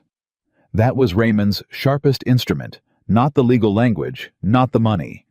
The suggestion that she was here not by choice but by necessity, that she was someone who needed rescuing by someone who'd made himself available to do it. She had heard that instrument used on her before. Many times. In many registers. She heard Nathan's silence, and then she heard something she had not expected. She heard him laugh. Not a warm laugh. A short, flat sound that had no amusement in it. "Son," Nathan said, and Clara could hear the precise, deliberate quality of the word, the use of it. What it was intended to communicate about the nature of the distance between them. "I don't know what Miss Whitfield told you about herself before she came here, but I can tell you what I've seen since she arrived, and a woman who needs rescuing is not what I'm looking at." Silence. "You have a good evening," Nathan said. "I won't be repeating myself." Clara heard boots on gravel, the shift of horses, the sound of a carriage turning in the yard. She breathed. She hadn't realized she'd stopped. The door opened, and Nathan came back in, and Clara was still standing in the hallway with Emma against her shoulder, and her back very straight, and he stopped when he saw her there. "I thought I said," he started. "You said stay inside," she said. "I stayed inside." He looked at her. Something in his expression shifted. Something that was going to become an argument shifted into something else, something that looked around the edges like the beginning of a smile. "He's going to go to the sheriff," she said. "Let him," Nathan said. "Bill Briggs will hear him out and tell him to file through the circuit court, which is the proper process, which will take approximately 4 months and result in nothing because you didn't take the necklace." Clara looked at him. "How do you know I didn't take the necklace?" she said. He looked at her directly. "Because I know you," he said. The words landed in the room and stayed there. Clara looked at Nathan Cole, who had met Raymond Alcott at his own gate and sent him away without raising his voice, who had said, "I know you," with the particular certainty of someone who means exactly and only that. Emma made a small sound. Clara pressed her lips to the top of Emma's head and didn't say anything for a moment. "Thank you," she said. "Don't thank me." he said. "He'll be back." "I know. When he comes back, I want you to let me handle the legal side of it. I want Marsh, my attorney, involved before Alcott can move another piece." "I can handle Clara." He said it the way he'd been saying it, easy, certain hers. "Let me help." She was quiet. "All right," she said. He nodded. He took his coat off and hung it back on the hook, and the ordinary evening resumed around them like weather resuming after a brief, intense interruption. But something had changed. Something had crossed a line that couldn't be uncrossed, and they both knew it, and neither of them named it, because naming it would have required deciding what it meant, and the evening was already full enough. Raymond Alcott filed his claim through the sheriff's office 2 days later, as Nathan had predicted. The claim was, as Nathan had also predicted, straightforward enough in legal terms, a dispute over personal property. The necklace, plus a secondary claim of breach of promise that his attorney had apparently included as leverage, counting on the social discomfort of that particular phrase, to make Clara more inclined to settle quietly. Nathan's attorney, a man named Douglas Marsh, who had handled coal land claims for 12 years, and had the compact, precise energy of someone who has spent those years winning arguments, read both claims in under 20 minutes and called them paper tigers. "The property claim fails immediately," Douglas said, sitting at Nathan's kitchen table with his papers arranged in front of him. "She has no property from this man. Burden of proof is on him, and a claim from a Boston attorney filed in a Montana court is going to require considerably more than a letter." He looked at Clara. "You have any documentation of when you left Boston train records, anything of that nature?" "I have my ticket," she said. "And I have the letter of employment from Mr. Cole." "The letter is dated?" "Yes." "Good. And the dates don't give you time to have taken anything?" "No," she said. Douglas made a note. "The breach of promise claim is theater," he said. "It might carry weight in Boston society. Out here it's noise." He looked at Nathan. "He's going to get nowhere with this, but he might make noise for a few weeks first." "Let him make noise," Nathan said. "It could get into the paper," Douglas said. Nathan looked at Clara. She looked back. "Let it get into the paper," she said. Something moved in Nathan's face. Douglas looked between them, with the expression of a man who has just noticed something that is not his business, and is professional enough to keep it that way. He gathered his papers. "I'll file a response to both claims today. This should be quiet within a month." He left. Nathan poured coffee. He set a cup in front of Clara. She wrapped her hands around it. "You're sure," he said, "about the paper?" "I am not interested in quiet that requires me to hide," she said. "I've been quiet like that before. It doesn't help. It just makes more room for the other person." He nodded slowly. "Raymond's going to be angry," she said. "When the claims go nowhere, he's going to be angry, and he's going to want to find another way. He's resourceful." "So am I," Nathan said. Clara looked at him. She thought about saying something. She had the words for it, she could feel them in her chest, arranged in the right order, ready to be spoken. Something true and direct, and more than she'd allowed herself before. She didn't say it, not yet, but she looked at him long enough that he knew it was there. And Nathan Cole, who had been careful with his attention for 2 years, looked back. He knew it too. The anger came the following week in the form Raymond had always preferred, not direct, not open, but structural. A conversation he apparently had with 2 members of the Cedar Hollow Town Council, neither of whom Nathan knew well, but both of whom, it turned out, had done business with Eastern investors at some point in the past, and were inclined therefore to listen to an Eastern businessman presenting himself as reasonable. The conversation, as it filtered back to Nathan through George, who had heard it from the hardware store owner, who had heard it from a council member's wife, went roughly as follows. Mr. Alcott was concerned in a neighborly and humanitarian way about a young woman of respectable background who had apparently become employed in circumstances that might not reflect her best interests. He was simply hoping to ensure she had the opportunity to make an informed choice. He was a man of deep propriety naturally, and was not suggesting anything improper about the Cole household, only that situations of this nature A young single woman in the employ of a widowed man on an isolated ranch sometimes benefited from a kind community eye. That was the move, not the law. The law was going to lose. Raymond knew it by now. So he went after something harder to defend against. He went after the whisper. Clara heard about it through Dorothy Walsh, the wife of the dry goods owner, who was one of the handful of women in Cedar Hollow whom Clara had met on her few trips into town. Dorothy was a direct, sharp woman who delivered the information the way she delivered most things, without ceremony, standing in the middle of her own store, making direct eye contact. "There's talk," Dorothy said. "I don't want you to hear it somewhere else first. The man from Boston has been in 3 conversations that I know of, and in each one he says something that sounds almost respectable, and isn't." "What does he say?" Clara asked. "That you didn't come here entirely freely," Dorothy said. "That you were in a difficult position, and that the arrangement at the Cole Ranch is perhaps more complicated than it appears." Clara was very still. "That's what he says." "Near enough." "What do people believe?" Dorothy gave her a straight look. "People believe what they're inclined to believe," she said. "Some will always incline toward the dramatic version, but you have credit in this town, Clara. The people who've met you have their own eyes." Clara nodded, thanked her, bought what she'd come for. She rode home with the information sitting in her lap like something heavy that needed carrying, and she wasn't sure where to put it. She told Nathan at supper.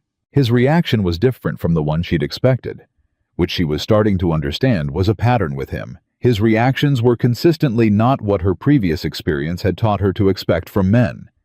He didn't dismiss it. He didn't tell her not to worry about it. He didn't perform the easy reassurance that would have made him feel helpful and her feel minimized. He was quiet for a moment. Then he said, "He's smarter than I gave him credit for." "Yes," she said. "The legal claim was the distraction," he said. "He never expected it to land. He wanted the time it bought him to set the other thing in motion." "Yes," she said again. "That's how he works. He builds 2 structures at once. When the first one falls, the second one is already standing."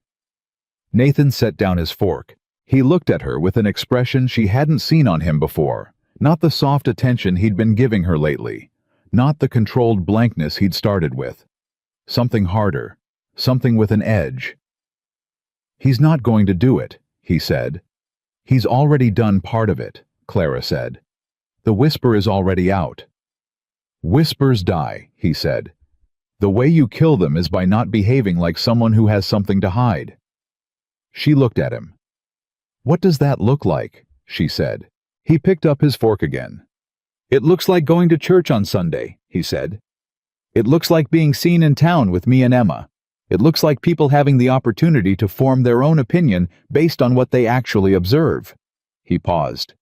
"Which is a woman who is doing her job and doing it well in a household that is plainly better for her presence." Clara was quiet for a moment. "You've thought about this," she said. "I've been thinking about it since he showed up at my gate," he said. She looked at him. He looked at her. "Clara," he said, "I am not going to let a man from Boston walk into this town and poison what you've built here. I'm not going to let him take something from you again." Something broke open in her chest at those words. Not painfully, the opposite of painfully, the way a held breath releases the way a fist unclenches. "You can't promise that," she said. "He has resources. He has—" "I have 15 years in this county," Nathan said. "I have the respect of every man who matters in a 30-mile radius and the ear of the circuit court judge who happens to owe me a water rights negotiation from 3 years back. Raymond Alcott has money and a story." He met her eyes. "Money and a story don't always win." She believed him. That was the thing. She believed him not because she was desperate or naive or in the habit of believing what people told her. She believed him because she had been watching Nathan Cole for 6 weeks now, and she had learned the difference between what he said to be kind and what he said because it was true. This was the second kind. "All right," she said. He reached across the table. He put his hand over hers. Just for a moment, just the weight of it. Warm, firm, real, the hand of a man who has spent years working at things that matter and whose hands carry the evidence of it. Then he picked up his coffee. Emma banged her spoon on the tray of her chair. The evening continued.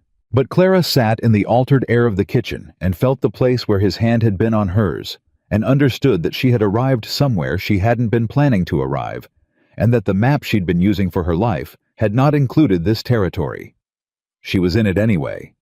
Sunday came with pale cold light and high clear sky, and the particular stillness of a morning that is behaving itself. Clara wore the better of her two dresses.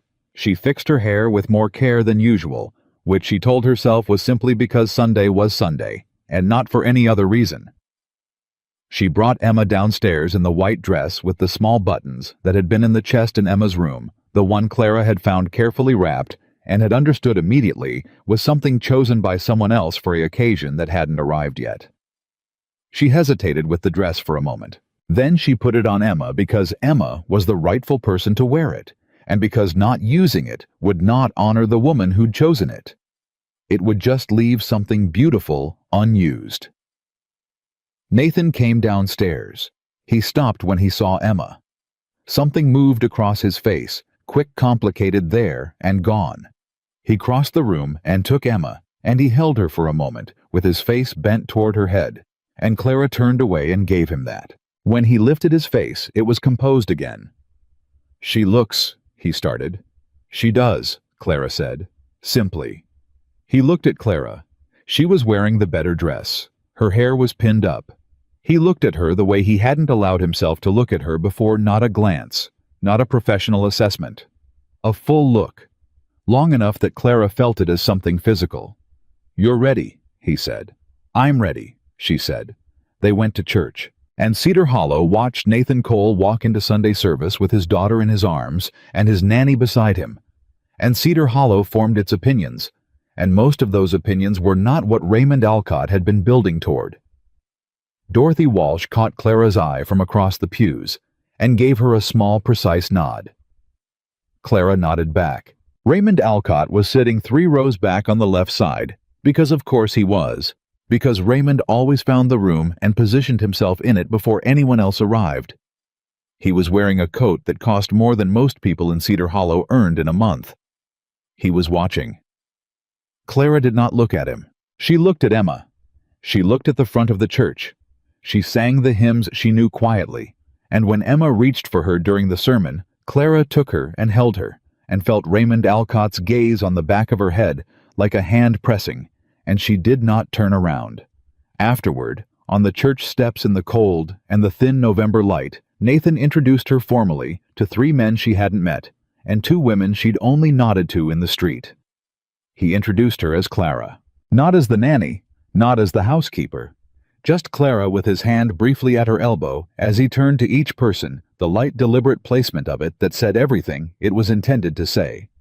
Raymond appeared at the edge of the group. Nathan saw him coming. "Mr. Alcott," Nathan said. Same flat, clear voice. "Reckon we've said all we need to say to each other through the proper channels. I simply wanted to wish Miss Whitfield well." Raymond said, his voice carrying the particular pitch of a man making a performance of reasonableness for an audience. Clara turned and looked at him. Full on, directly.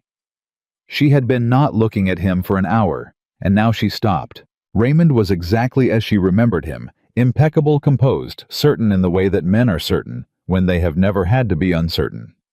His eyes, when they found hers, carried the faint particular contempt of someone who had decided long ago that she was a problem that hadn't yet been correctly solved. "I'm well," she said. "Thank you." "The matter in the circuit court," he began, "will be resolved through the circuit court," she said, "in the proper time and manner, as Mr. Cole told you." Raymond's eyes moved to Nathan, to Emma, back to Clara. Something shifted in his expression, the faintest reorganization, the adjustment of a man who has looked at a situation and discovered that it is less manageable than he'd assessed. "I hope you know what you're doing," he said, just to her, just low enough that it was for her alone. "I always know what I'm doing," Clara said. "That was always your mistake about me." She turned away. Nathan was watching her with that look, the open one, the not managed one. He said nothing. She said nothing. Emma reached up and grabbed Clara's hair, which she had started doing whenever she wanted Clara's full attention, and Clara turned to her, and Emma made the sound she made that meant, "I know exactly what is happening here, and I approve of all of it." That evening, back at the ranch with Emma asleep upstairs and the fire going and the Sunday quiet lying over the house like a hand, Nathan poured 2 cups of coffee and set one on Clara's side of the table. He sat down. "You were right," he said.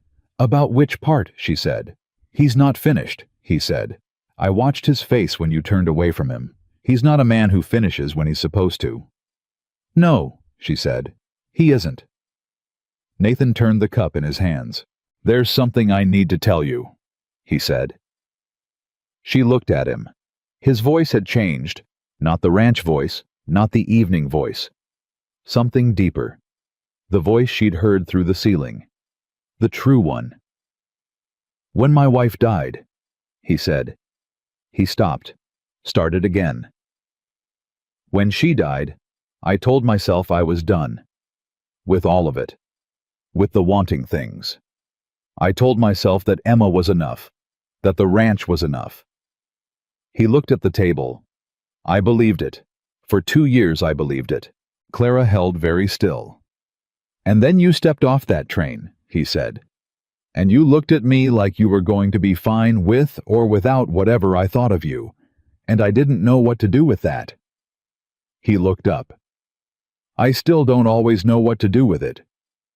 The fire burned. Outside, Montana was dark and deep and silent. "Nathan," she said.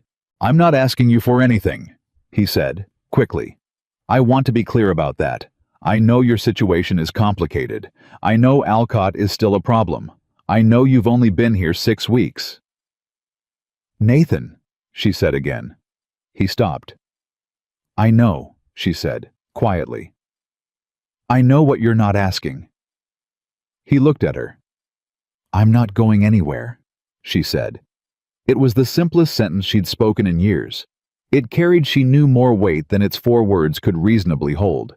Nathan Cole held her gaze across the kitchen table, and for the first time in 2 years, in that particular deep way he exhaled. And that was the moment Raymond Alcott, who was watching the Cole ranch house from the top of the ridge road with the cold at his back and his jaw set, made a decision that was going to change everything. Clara didn't know he was up there. Nathan didn't know either. But the light in the kitchen window was burning warm and steady, and from the ridge it must have looked to a man who was losing something he'd never actually had, like something worth destroying. He turned his horse toward town. He was already thinking about who he needed to talk to, and what he needed them to say. Nathan didn't sleep that night.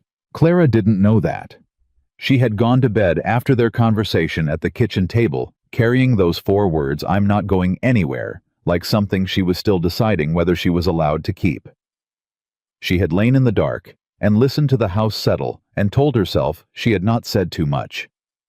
That she had said exactly what was true and nothing more.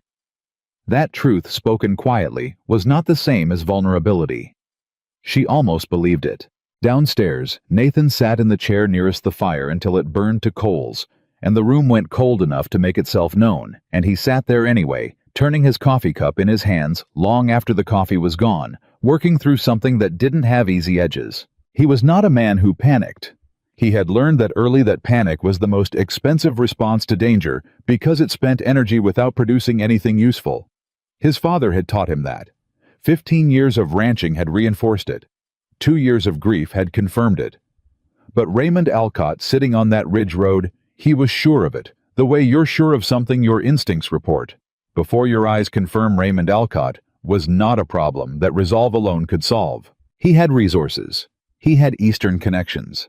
And he had Nathan now understood a particular kind of patience, not the constructive patience of someone building something, but the corrosive patience of someone willing to wait out another person's resistance.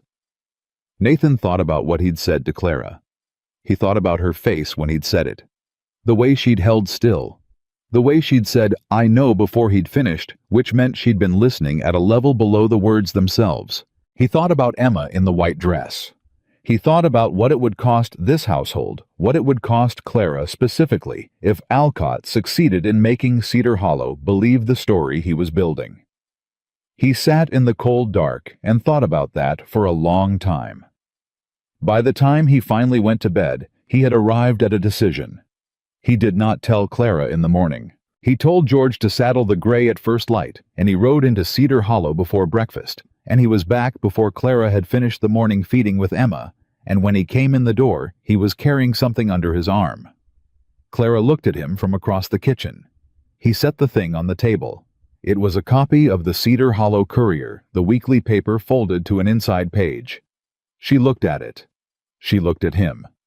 "Read the third column," he said. She picked it up, read. The column was brief, factual, and dry, in the way that small-town newspapers can be when the editor is trying to present information without explicitly editorializing, while implicitly editorializing with every word choice. It noted that a Mr. Raymond Alcott of Boston, Massachusetts, had filed claims in the circuit court against a Miss Clara Whitfield, currently employed as a nanny and housekeeper at the Cole Ranch outside Cedar Hollow. It noted that the claims pertained to alleged personal property and breach of promise. It noted that legal representation had been filed on Miss Whitfield's behalf by Douglas Marsh of the Cedar Hollow Bar. And then in the final sentence it noted that Mr. Alcott had been a guest of the Cedar Hollow Hotel for 11 days, during which time he had held several private meetings with unnamed community members. Clara set the paper down. "He gave this to the paper," she said. "Or someone who met with him did." "Yes," Nathan said. "I believe so." "He's making it public," she said. "He's forcing a public version of the story before we have a chance to establish one." "He is," Nathan said, "but he made a mistake." She looked at him. "He listed breach of promise," Nathan said, "in a public filing, in Cedar Hollow." He paused. "Douglas says breach of promise claims require evidence of a formal engagement. Evidence of that engagement includes documentation, dates, correspondence, witnesses." "I have letters," Clara said slowly. "From before I ended it. I kept them." "Where?" "In my suitcase. The front pocket." Nathan was quiet for a moment. "Those letters would show the timeline," he said. "They would show the nature of the engagement specifically, that it was conditional on your terms, and that you withdrew consent. They would also show," Clara said carefully, "that Raymond made certain representations to me about what the engagement would mean. Representations he did not keep." Nathan looked at her. "What kind of representations?" he said. Clara folded her hands on the table. "He told me I would have a degree of independence," she said, "that the marriage would be a partnership, that my opinions on the running of the household would be valued." She stopped. None of those things were true. Within 3 months it was very clear that what he wanted was a woman who looked and sounded like a partner, while behaving like a fixture. Something moved in Nathan's jaw. "Did you write any of that down?" he said. "At the time, letters to anyone, a diary.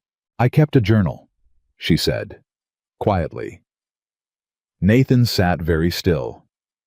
"Clara," he said, "I know what you're going to say. That journal could—" "I know," she said. "I know what it could do." She looked at the table. "It's in the suitcase, too." Nathan was quiet for a long moment. "It's yours," he said. "Whatever's in it is yours, and you decide what gets done with it. I'm not asking you to do anything you don't choose to do, but I want you to know the option exists." She nodded. "I'll think about it," she said.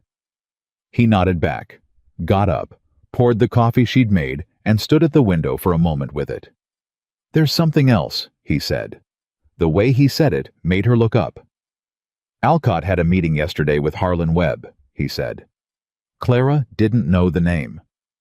"Who is that?" she said. "He's on the town council," Nathan said. "He also controls 2 of the water rights leases on the south end of the valley, leases that border my property." He paused. "We've had a disagreement about those leases for about 3 years. Nothing that's come to a head. But it's there. Clara felt the shape of it before he said it. He found the lever, she said. He found the lever, Nathan confirmed. I don't know exactly what was said in that meeting, but Webb came into Douglas's office this morning while I was there, and the way he looked at me told me something had been offered. Or implied, she said. Or implied, he agreed. They were both quiet. Emma, sitting in her chair with a soft piece of bread, looked between them with the focused attention of a child tracking something she doesn't fully understand, but knows matters. He's not just going after me anymore, Clara said. It was not a question. He's going after what I care about, Nathan said, which includes you, and the ranch, and apparently the water rights I've been trying to resolve for 3 years. He turned from the window. He's been here 11 days. In 11 days he's identified every pressure point. That's what he does, Clara said. That's what he's always done. He reads the room. He finds what people need and what they fear, and he positions himself between them. She looked at Nathan directly. He did it to me. He told me he was the solution to problems I hadn't solved alone, and I believed him long enough to say yes. Nathan came and sat back down. You were 24 and alone, he said. I was not careful enough, she said. You were 24 and alone, he repeated, firmly, not unkindly. Those are not the same thing. Clara held his gaze. She thought about all the ways she had blamed herself for Raymond. The specific cruelty of self-blame, how it masquerades as accountability, while actually just giving the other person a second turn. All right, she said. He reached across the table again. This time he didn't pull back. He left his hand over hers on the table, and she turned her palm up, and they sat there for a moment, with their hands folded together, and Emma watching them with enormous dark eyes, and the morning went very still. Then Emma threw her bread. The spell broke. Clara laughed that unguarded laugh he'd told her to do more of, and Nathan retrieved the bread and presented it back to Emma with an expression of such solemn dignity that Clara laughed again, and Emma accepted the bread with an expression that suggested she considered this a satisfactory resolution. But under the laughter underneath all of it, the problem remained. Alcott had found the lever, and he was not finished using it. The next 3 days were the tense, quiet kind. The kind that have too much stillness in them, not the good stillness, the Montana winter stillness that Clara had learned to love, but the particular charged stillness of something building toward an event that hasn't happened yet. Nathan rode into town each day. Each evening, he came back with a little more information, and each piece of information added to a picture that Clara was trying not to look at too directly, because she was afraid of what she'd see if she did. Harlan Webb had met with Alcott twice more. 2 other council members had been approached. The whisper Raymond had started the first week had grown, as whispers do when they find the right conditions, not into a roar, but into the particular low-level ambient noise of a community that is generating the story in the gaps between what it knows for certain and what it finds interesting to speculate about. Dorothy Walsh came to the ranch on Wednesday. She drove herself, which Clara had learned was normal for Dorothy. She managed her own transport and her own schedule, and had the expressions of a woman who had not asked anyone's opinion on either for some years. She came in, accepted coffee, declined a chair with a motion of her hand that meant I won't be long, and told Clara what she'd heard. The version going around now, Dorothy said, is that you came to Montana under distress, that Mr. Alcott is a concerned party acting in your best interest, that the situation at Cole Ranch is not quite set out right, but implied that Nathan has taken advantage. Clara felt the familiar cold, but hotter this time, with an edge. That's a lie, she said. I know it is, Dorothy said. I've got eyes. But the people without eyes are running the story now, and they're running it because it's interesting, and because Alcott's been making himself agreeable, and because... She stopped. Because what? Clara said. Dorothy set down her cup. Because Nathan Cole has kept himself at a distance from this town for 2 years, she said, since his wife. He's been present, but not present.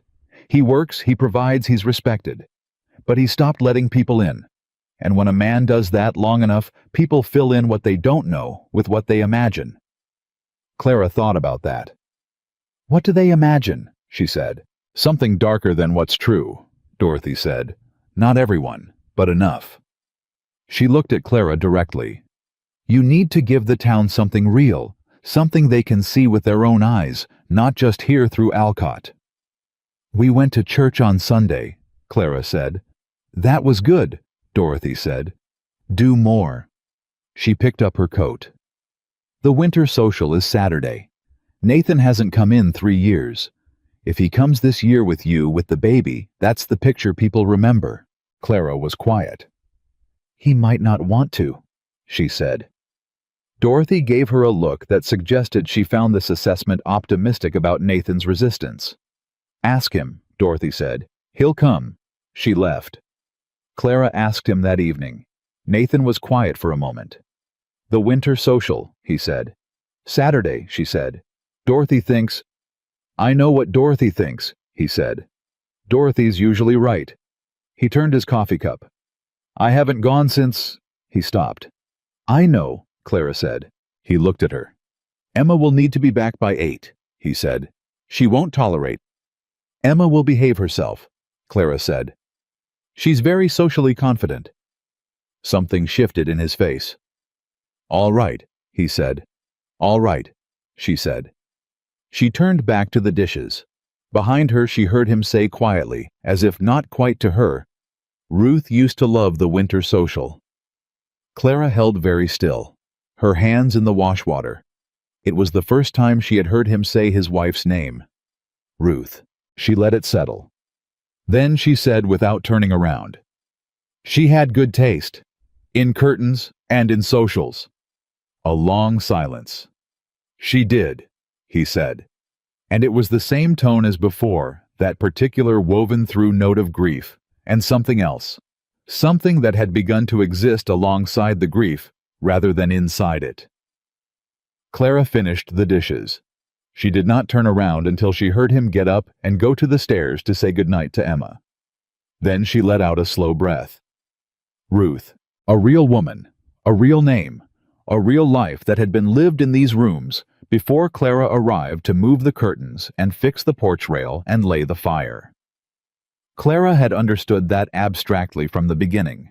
She understood it differently now, not as a threat, not as a ghost that might push her out, as a person. A woman who had loved this man and this child and this ranch and had not had enough time.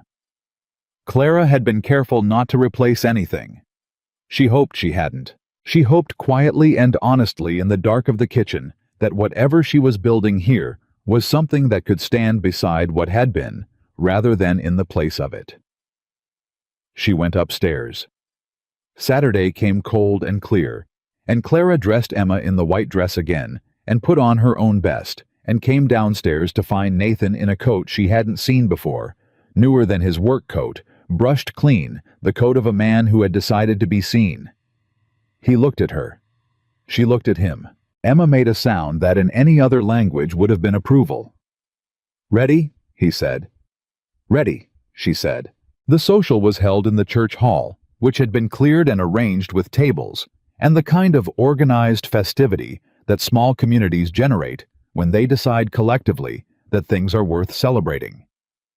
The smell of pine and candles, and a dozen different dishes, brought from a dozen different households, hit them when they walked in, and Clara felt the room adjust, the particular adjustment of a space that has noticed something new has entered it. Nathan walked in like a man who had decided between his front door and this one that he was done with distance. He nodded to people he knew, introduced Clara by name without category to people she hadn't met, accepted a cup of cider, and didn't retreat to the edge of the room. Clara watched him do it and thought about what it cost him. She thought it cost considerably more than it looked. Harlan Webb was there, thick-set, self-possessed with the careful friendliness of a man who has learned to be agreeable as a negotiating tool. He crossed the room to Nathan within the first 20 minutes because men like Webb always made first contact on their own terms when possible. Clara stayed close. Not because Nathan had asked her to, but because she had her own eyes. "Nathan," Webb said, extending his hand. Nathan shook it. "Harlan, good to see you out," Webb said. "Been a while." "It has," Nathan said. "Nothing else. Giving nothing." Webb glanced at Clara. "Miss Whitfield," he said, with the particular politeness that is not warmth. "Mr. Webb," she said. He looked at Emma, who looked back at him with the royal indifference of a baby who has decided she is the most important person in the room, which, to be fair, was fairly accurate. "Lovely child," Webb said, "growing fast." "She is," Nathan said. Webb's gaze moved back to Nathan. "I wanted to speak with you about the South Lease," he said. "Alcott has raised some points that I think are worth discussing." Nathan was very still. "Alcott doesn't have standing on my South Lease," he said. "He's raised capital questions," Webb said, "about the water management in that section. I think it would be worth—" "Harlan." Nathan's voice was quiet. Completely quiet. The absence of volume in it was more definitive than volume would have been. "Whatever Alcott has said to you, I want you to think carefully about what kind of man would come to a town he's never been to and start arranging people's business within 11 days of arriving." Webb blinked. "He's presented himself as a man with resources," Webb said. "He's presented himself as a man with resources," Nathan agreed. "I'd ask you to look into where those resources have been directed before accepting that as a recommendation of his character." He paused. "The South Lease discussion has been between the two of us for 3 years. I'd like to keep it that way." Webb looked at him for a long moment. Then he looked at Clara. Clara held his gaze without expression. Something shifted in Webb's face, the particular reorganization of a man who has been given information he hadn't accounted for and is processing what it means for his position. "Fair enough," he said. "Enjoy the evening." He moved away. Nathan didn't watch him go. He turned to Clara, and his jaw was set, and his eyes had that edge, and then Emma grabbed his ear and pulled, and the edge dissolved into something that was only barely not a smile. And he reached up and detached his daughter's grip with the patient expertise of a man who has had this experience before. "She has strong opinions," Clara said. "She does," he said. "She wants to dance." Clara looked at him. "There's no music yet," she said. "There will be," he said. "There's always music at the winter social." He was right. 20 minutes later, the fiddler started, and the hall rearranged itself. The tables pushed back, the floor clearing. Nathan held Emma and moved with her in the easy, unhurried way of a man who has done this before. Not formally, not with any particular exhibition, just the natural sway of a father who has learned that rhythm soothes. Emma's head was against his chest, and her eyes were going heavy because it was past her usual hour, and the warmth of the room was doing what warmth does. Clara watched them from 2 feet away. The fiddler played something slow. Nathan looked at her. "I'm holding a baby," he said. "Or I'd ask properly." Clara felt something warm move through her chest. "Ask anyway," she said.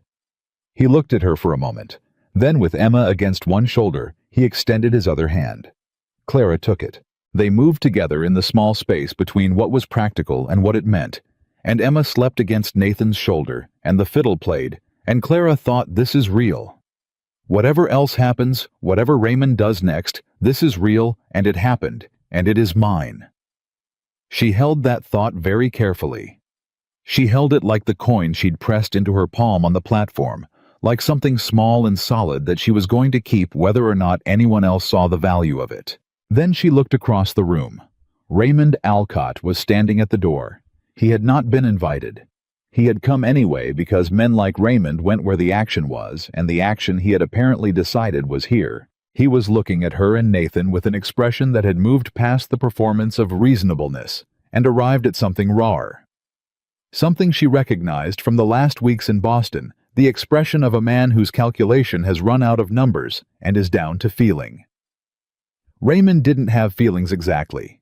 He had reactions, and the reaction she was reading on his face right now was the one she had been most afraid of, because it was the one that preceded the decision to stop being subtle. Nathan hadn't seen him yet. Clara had. She made a choice. She looked away from Raymond. She looked at Nathan. "He's here," she said quietly. Nathan's arm tightened slightly around Emma. He didn't look toward the door. "What's he doing?" he said. "Standing," she said. "Watching."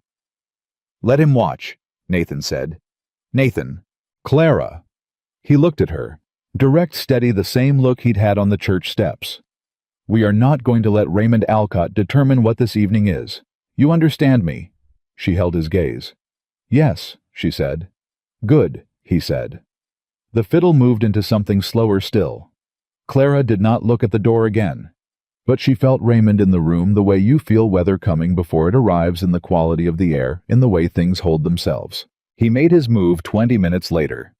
He didn't do it dramatically. That was never Raymond's method.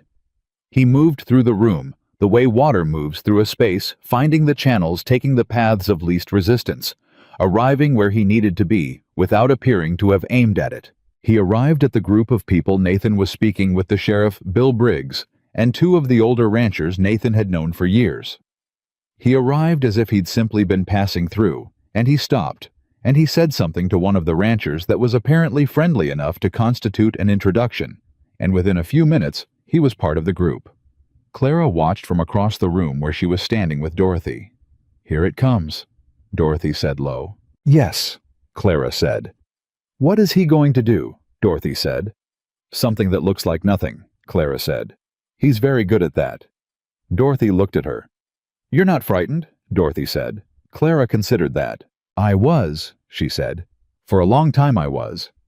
She watched Raymond across the room, the way he stood, the way he was already performing the reasonable man version of himself for the ranchers, while keeping Nathan in his peripheral attention. "I'm not anymore. I think that's what he didn't account for. He's used to the version of me that was still afraid." "What changed?" Dorothy said. Clara thought about the fire on the first cold evening. The curtains opened. Emma's hand reaching in the dark. Nathan's hand over hers on the kitchen table. "I stopped running," she said. "And it turns out things look different when you're standing still." Across the room, something shifted in the group. Bill Briggs, who was a compact, watchful man, who had been sheriff for 9 years, and who had, in Clara's limited observation, the particular gift of accurate people reading that long experience in his job tended to produce. Bill Briggs was looking at Raymond with an expression that was polite and evaluating, and not entirely warm. Nathan said something. Raymond said something back. Bill looked at Nathan. Clara could not hear it.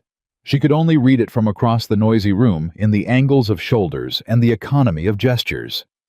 Then something happened that she had not expected. Raymond smiled. Not the performance smile she knew. Something underneath that something that looked briefly and surprisingly like a genuine reaction. Like a man who has stepped into a room expecting to find the advantage and has discovered for the first time that he is not the most capable person present. He said something else, shorter. Nathan said nothing. Bill Briggs said something. Raymond nodded once. Then he set down his cup, thanked someone for something, and left. Just like that. Clara stared at the door. Nathan crossed the room to her.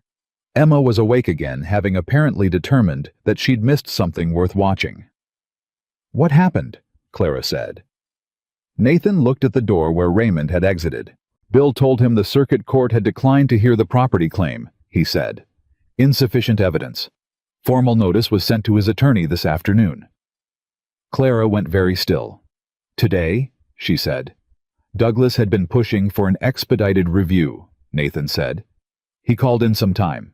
The judge agreed. The breach of promise claim," she said. "Still pending?" Nathan said. "But without the property claim anchoring it, it doesn't have much to stand on.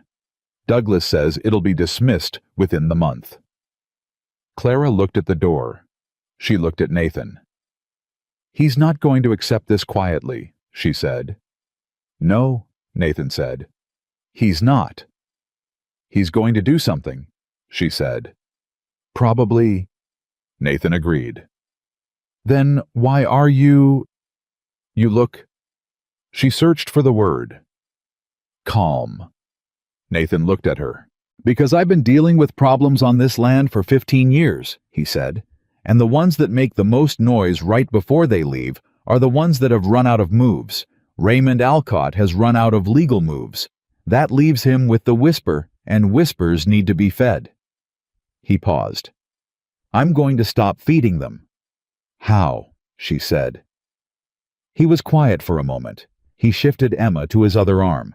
He looked at Clara with the expression she had come to know as the truest version of his face, the one that existed below all the managed, careful layers, and he said something she was not prepared for.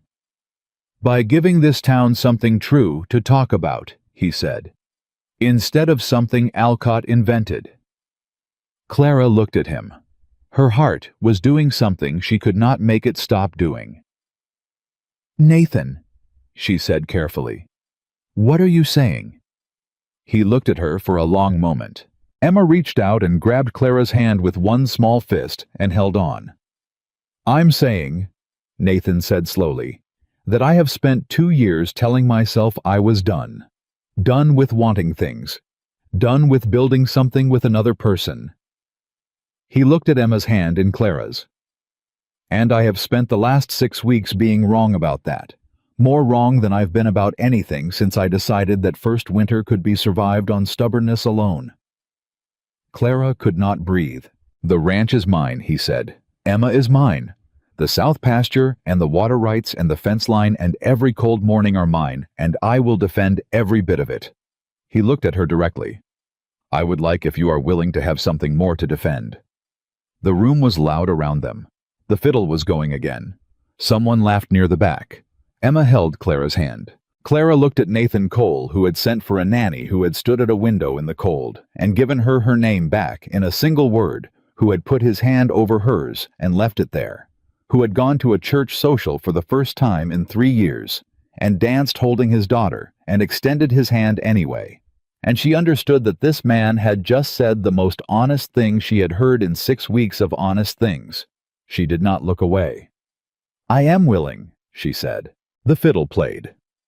Outside, the cold was doing what Montana cold did, holding everything in its enormous impartial grip. Stars over the valley, frost on the road, the long dark of the high plains in December pressing against the warm windows of the church hall. And somewhere on the road into town, Raymond Alcott sat in his hired carriage with his jaw set and his hands on his knees, and he thought about what had just been taken from him. Not Clara. He had never really had Clara. What had been taken from him was the certainty that he could get her back. He sat in the dark and thought about the South Water lease. He thought about Harlan Webb, who was still, if played correctly, in play. He thought about the one thing he hadn't tried yet. The thing he'd been holding back because it was the kind of move that couldn't be taken back, once made the kind of move you only use when you've decided you don't care about aftermath. He hadn't decided that yet. He was deciding it now. He leaned forward and told his driver to take him to the telegraph office. It was late. The office was closed. He knocked until someone answered. He wrote out his message. And in Cedar Hollow, in the warm and ordinary noise of a winter social, Nathan Cole and Clara Whitfield stood together in the crowd and did not know that the worst of it was still coming. They would know by morning. The telegram arrived at the Cole Ranch the following morning before Clara had finished the first pot of coffee. George brought it in from the road, where the telegraph boy had ridden out at first light, and he set it on the kitchen table without a word, which told Clara everything about the expression on the outside of the envelope. George was not a man who dramatized things. When he set something down quietly and left the room, it meant the thing deserved quiet. Nathan came in from the barn 2 minutes later. He saw the envelope. He saw Clara's face. He picked it up, read it, and set it back down on the table. Clara watched him. His jaw was set. His eyes had gone to that particular flat quality, not cold, not angry in the ordinary sense, but the expression of a man who has been hit and is deciding in real time what hitting back looks like. "Tell me," she said. He turned the envelope toward her. She read it. The telegram was from a bank in Boston. It was addressed to Harlan Webb and it had been forwarded incorrectly or deliberately. Clara couldn't tell which to the Cole Ranch address. In it, Raymond Alcott's attorney confirmed that a capital arrangement had been agreed upon Webb's signature on a water rights reassignment on the South Valley leases in exchange for Eastern investment capital that would, the telegram said, allow Webb to expand his holdings considerably. Raymond had not given up on the legal claim. He had gone around it. He had bought the one man in Cedar Hollow with the authority to make Nathan's water access a problem, not through the court, not through the whisper, but through money, which was always Raymond's last and most reliable instrument. Clara set the telegram down. "When does this take effect?" she said. "If Webb signs," Nathan said, "the reassignment goes to the county recorder within 30 days. After that, the south pasture loses its primary water access. The cattle can't run there through winter." He paused. "That pasture carries a third of the herd." Clara understood what that meant. Not ruin, not immediately, but damage, real damage, the kind that compounds through a winter and arrives at spring as something harder to recover from. "He planned this from the beginning," she said. "He planned this when the legal claim failed," Nathan said. "He needed a second structure. He told you that's how he works." "Yes," she said. "I did." She stood up. She walked to the window. She stood there with her back to him for a moment because she needed a moment not to compose herself, but to let the full weight of what she was thinking arrive before she said it. Then she turned around. "This is because of me," she said. "Clara." "Nathan." Her voice was steady. "I brought this into your house, into Emma's house. Whatever Raymond does to this ranch, it is a consequence of my presence here, and I will not pretend otherwise." Nathan looked at her. "Are you leaving?" he said. The question was direct. No performance around it, no softening. Just the question asked like a man who needed the answer and intended to hear it. "No," she said, immediately, without hesitation. Something in his chest released. She could see it, the fractional shift in his shoulders. "Then we deal with it," he said. "How?" she said. He picked up his coat. "Webb hasn't signed yet," he said. "The telegram got here before it got to him, which means we have time. He was already moving toward the door. I'm going to talk to him." "Raymond will have offered him a great deal of money," Clara said. "I know what Raymond offered him," Nathan said. "I've got 15 years in this county. That's worth something too." "Nathan." She crossed the room, stood directly in front of him. "Let me come." He looked at her. She held his gaze. "I started this," she said. "I want to finish it. Not behind the door of this house, with you in front of whoever needs to hear it." A long moment. "All right," he said. They left Emma with George, which Emma registered as a personal grievance, and made known loudly until the sound of the horses faded and they rode into Cedar Hollow in the sharp cold of a December morning, with the sky pale and enormous overhead. Webb's office was above the dry goods store, 2 rooms with a view of Main Street that Webb used for the particular variety of local business that required a view of who was passing. He was already there when they arrived, which meant either he was an early riser or the telegram situation had already reached him through other channels. He looked at Nathan when they came through the door. He looked at Clara. His expression went through 3 things quickly: surprise, calculation, and a studied neutral that settled over the first 2. "Nathan," he said. "Miss Whitfield." "Harlan," Nathan said. He set the forwarded telegram on Webb's desk without preamble. Webb looked at it. His jaw moved. "That was meant for me," he said. "It was delivered to my address," Nathan said. "I don't know whether that was an accident or Alcott's way of starting a conversation. Either way, we're having it." Webb sat back in his chair. He was quiet for a moment. Then he said, "Nathan, the capital he's offering would allow me to expand the east acreage I've been trying to acquire for 3 years. You know what that land means to my operation."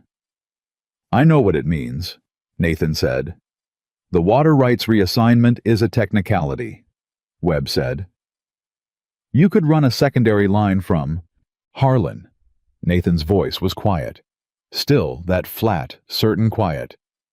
"We have known each other for 15 years.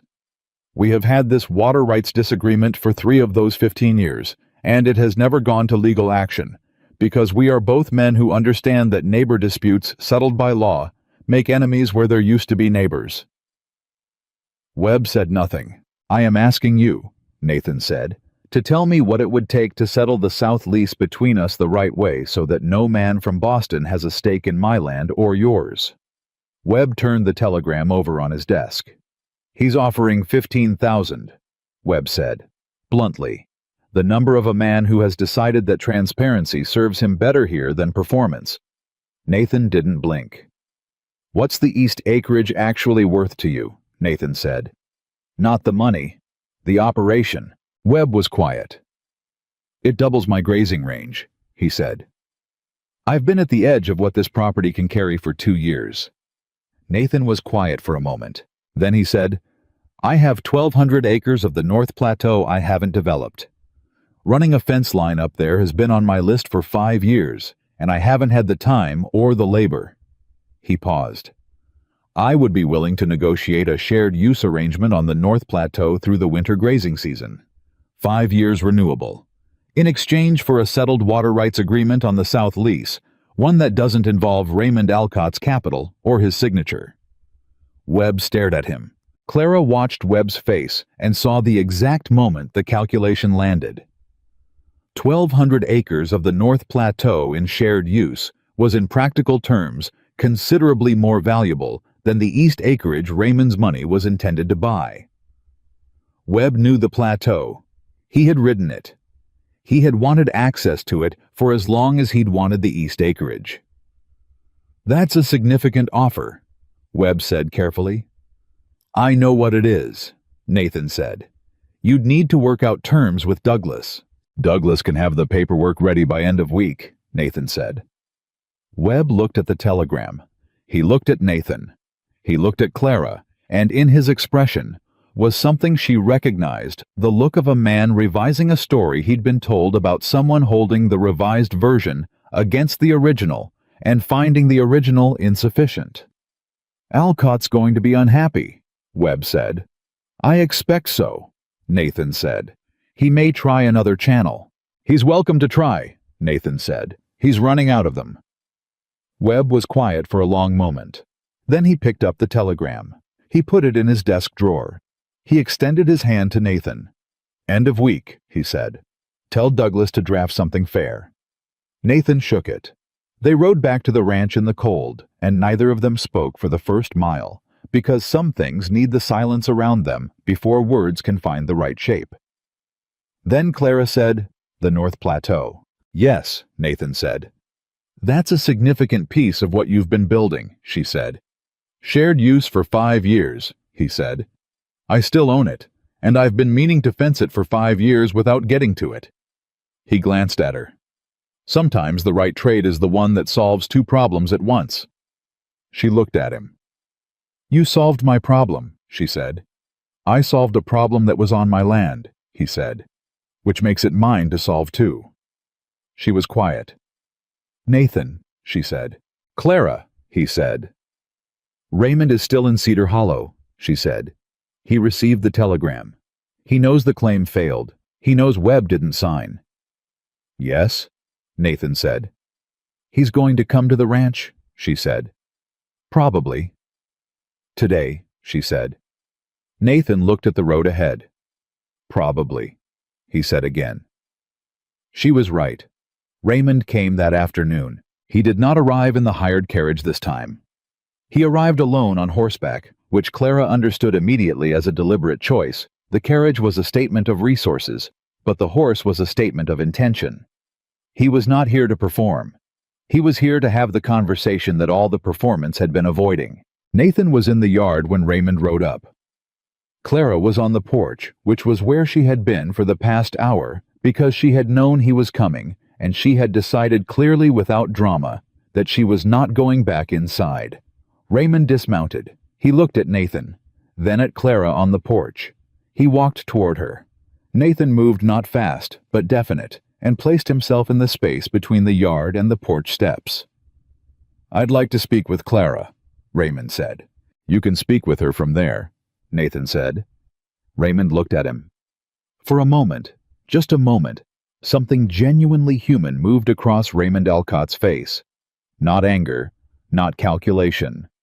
Something closer to the thing that lives underneath both of those in the part of a person that exists before strategy. He looked at Clara. "You've made your choice clear," he said. "I understand that. But I want you to understand what you're choosing." "I understand exactly what I'm choosing," Clara said. "I understood it before you arrived. I understand it better now." "This man," Raymond started. "This man," Clara said, "has not once in 6 weeks told me how to dress, or who to speak to, or what my opinions should be. He has not managed me. He has not performed patience while waiting for me to become someone more convenient." She held Raymond's gaze. "You told me you were offering me something. What you were actually offering me was a smaller version of myself maintained at your convenience. I declined then. I'm declining now." Raymond was still. The Raymond she had known for 2 years would have had an answer for that. He had always had an answer, smooth, reasonable, the next move, already loaded. He didn't have one now. He stood in Nathan Cole's yard in the December cold and looked at Clara Whitfield standing on Nathan Cole's porch, and for the first time in all of it, he had nothing. "The breach of promise claim," he said finally, quieter. "Will be dismissed," Clara said. "Douglas Marsh filed the response this morning." Raymond looked at Nathan. Nathan said nothing. He didn't need to. Raymond stood there for another moment. Then he said to Clara, "You were always more than you believed yourself to be." It was the truest thing he had ever said to her. She held it. "I know that now," she said. Raymond nodded once. He turned. He got back on his horse. He rode down the long road away from the Cole ranch, and Clara watched him go, and she felt the weight she had carried since Boston. The specific weight of Raymond Alcott's certainty that he knew better than she did what her life should look like. She felt it lift. Not dramatically, not all at once. Like a door opened in a room that had been closed too long. Just air, just clean, cold Montana air moving through. Nathan came up the porch steps and stood beside her. They watched the road together until Raymond was gone. Then Nathan said, "You all right?" "Yes," she said. "Sure." "Completely," she said. He turned and looked at her. She looked back. Emma's voice came from inside the particular sound she made when she had been left with George long enough and had decided that the situation required correction. Clara almost moved toward the door. Nathan caught her hand. She stopped. He held her hand the way he had at the kitchen table, firmly, without apology, the way a man holds something he's decided is his to hold. "Clara Whitfield," he said. "Nathan Cole," she said. He looked at her with the open face, the true face, the one she had been watching come forward over 6 weeks, like the sun coming back after the longest kind of winter. "I sent for a nanny," he said. "I know," she said. "I would like, if you're willing," he said, "to send for something else." She felt the warmth of his hand. She felt the cold air on her face. She heard Emma inside, very sure of what she wanted, as she always was. "I'm willing," Clara said. He brought her hand up. He pressed it once firmly, like a man confirming something to himself that he was now certain of. Then Emma escalated her position loudly, and they both went inside. Together. The winter moved forward, the way Montana winters do, long and cold and full of the ordinary labor of keeping things alive that matter enough to keep. The South lease was settled by end of week, as Nathan had said. Douglas filed the final dismissal on the breach of promise claim before Christmas. Raymond Alcott checked out of the Cedar Hollow Hotel on a Tuesday morning without speaking to anyone and took the eastbound train. And Cedar Hollow watched him go with the quiet satisfaction of a community that has declined to be rearranged by an outsider. The whisper died. Not because anyone refuted it directly. It died the way Dorothy had said it would, because the people with their own eyes had enough to look at, and what they saw was simple and plain and true. A rancher who had been closed for 2 years open again. A woman who had arrived with one suitcase and nowhere to go and had stayed. A baby with enormous dark eyes who held both of their hands at once and held on. On a Sunday in late January in the Cedar Hollow Church with Bill Briggs and Dorothy Walsh as witnesses, Nathan Cole and Clara Whitfield were married. It was not a grand ceremony. Emma sat through it in the white dress and grabbed the minister's sleeve at a critical moment, which the minister took in stride because ministers in frontier towns develop flexibility, and which Nathan handled with one hand while repeating his vows with the other, which Clara considered to be the most accurate preview of their future she could have arranged. Afterward, on the church steps, in the January cold, Dorothy Walsh pressed Clara's hands and said, "I told you he'd come. You told me to ask him," Clara said. "I asked." "Same thing," Dorothy said, which was probably true. George shook Nathan's hand and said nothing, which meant everything, which was George. They drove home in the cold. Emma fell asleep between them on the wagon seat, her head against Clara's arm and her feet against Nathan's leg, taking up more than her share of the space in the way that babies do when they have decided the world should arrange itself around them, which in this case it had. The ranch was warm when they arrived. George had seen to the fire before the ceremony. The house that had been silent for 2 years was full of the small sounds of a life being lived, the creak of the boards, the wind at the windows, the steady press of warmth against the cold. Clara carried Emma upstairs. She laid her in the crib. Emma sighed in her sleep and turned her head and reached out the way she always did, even sleeping, always reaching. Clara stayed for a moment in the dark of the nursery. She thought about a train platform. She thought about a coin pressed into her palm. She thought about the long trip from Boston with one suitcase, and nowhere she was certain she was going, only the knowledge that she was done, staying where she didn't belong. She had been looking for a place where she was treated like a person. She had found something larger than that. She had found a place where she was known. Nathan was downstairs when she came down, standing by the fire in the parlor with his coat off, and he turned when he heard her on the stairs. "She's down," he said. "She's down," Clara said. He looked at her. She looked at him. Outside, Montana held its long breath, dark and cold and full of stars too many to name. Inside, the fire burned. Inside, the curtains were open. They had always been open now. Nathan crossed the room. He put both hands on her face the way a man does when he wants to make certain he is seeing what he thinks he is seeing. "You're here," he said. "I'm here," she said. He pressed his forehead to hers. Clara Whitfield. Clara Cole closed her eyes and felt the weight of the thing she had arrived at, not the destination she'd been aiming for. Because she hadn't been aiming. She had only been moving, putting one foot in front of the other, in the particular faith of someone who has decided to keep going. And this was where going had brought her. Home. To a man who had forgotten he could be found, and a child who had reached for her before either of them knew what it meant, and a ranch in Montana that had been silent for 2 years and would not be silent again. Nathan had sent for a nanny. Fate had sent Clara Whitfield, and on the coldest ranch in Cedar Hollow, in the middle of the longest winter, the 2 loneliest people in the territory had built the thing that outlasts everything else. Not grand, not sudden, not arrived at without cost, but real and certain and lasting as the land itself. They had built a home, and neither of them would ever be alone again.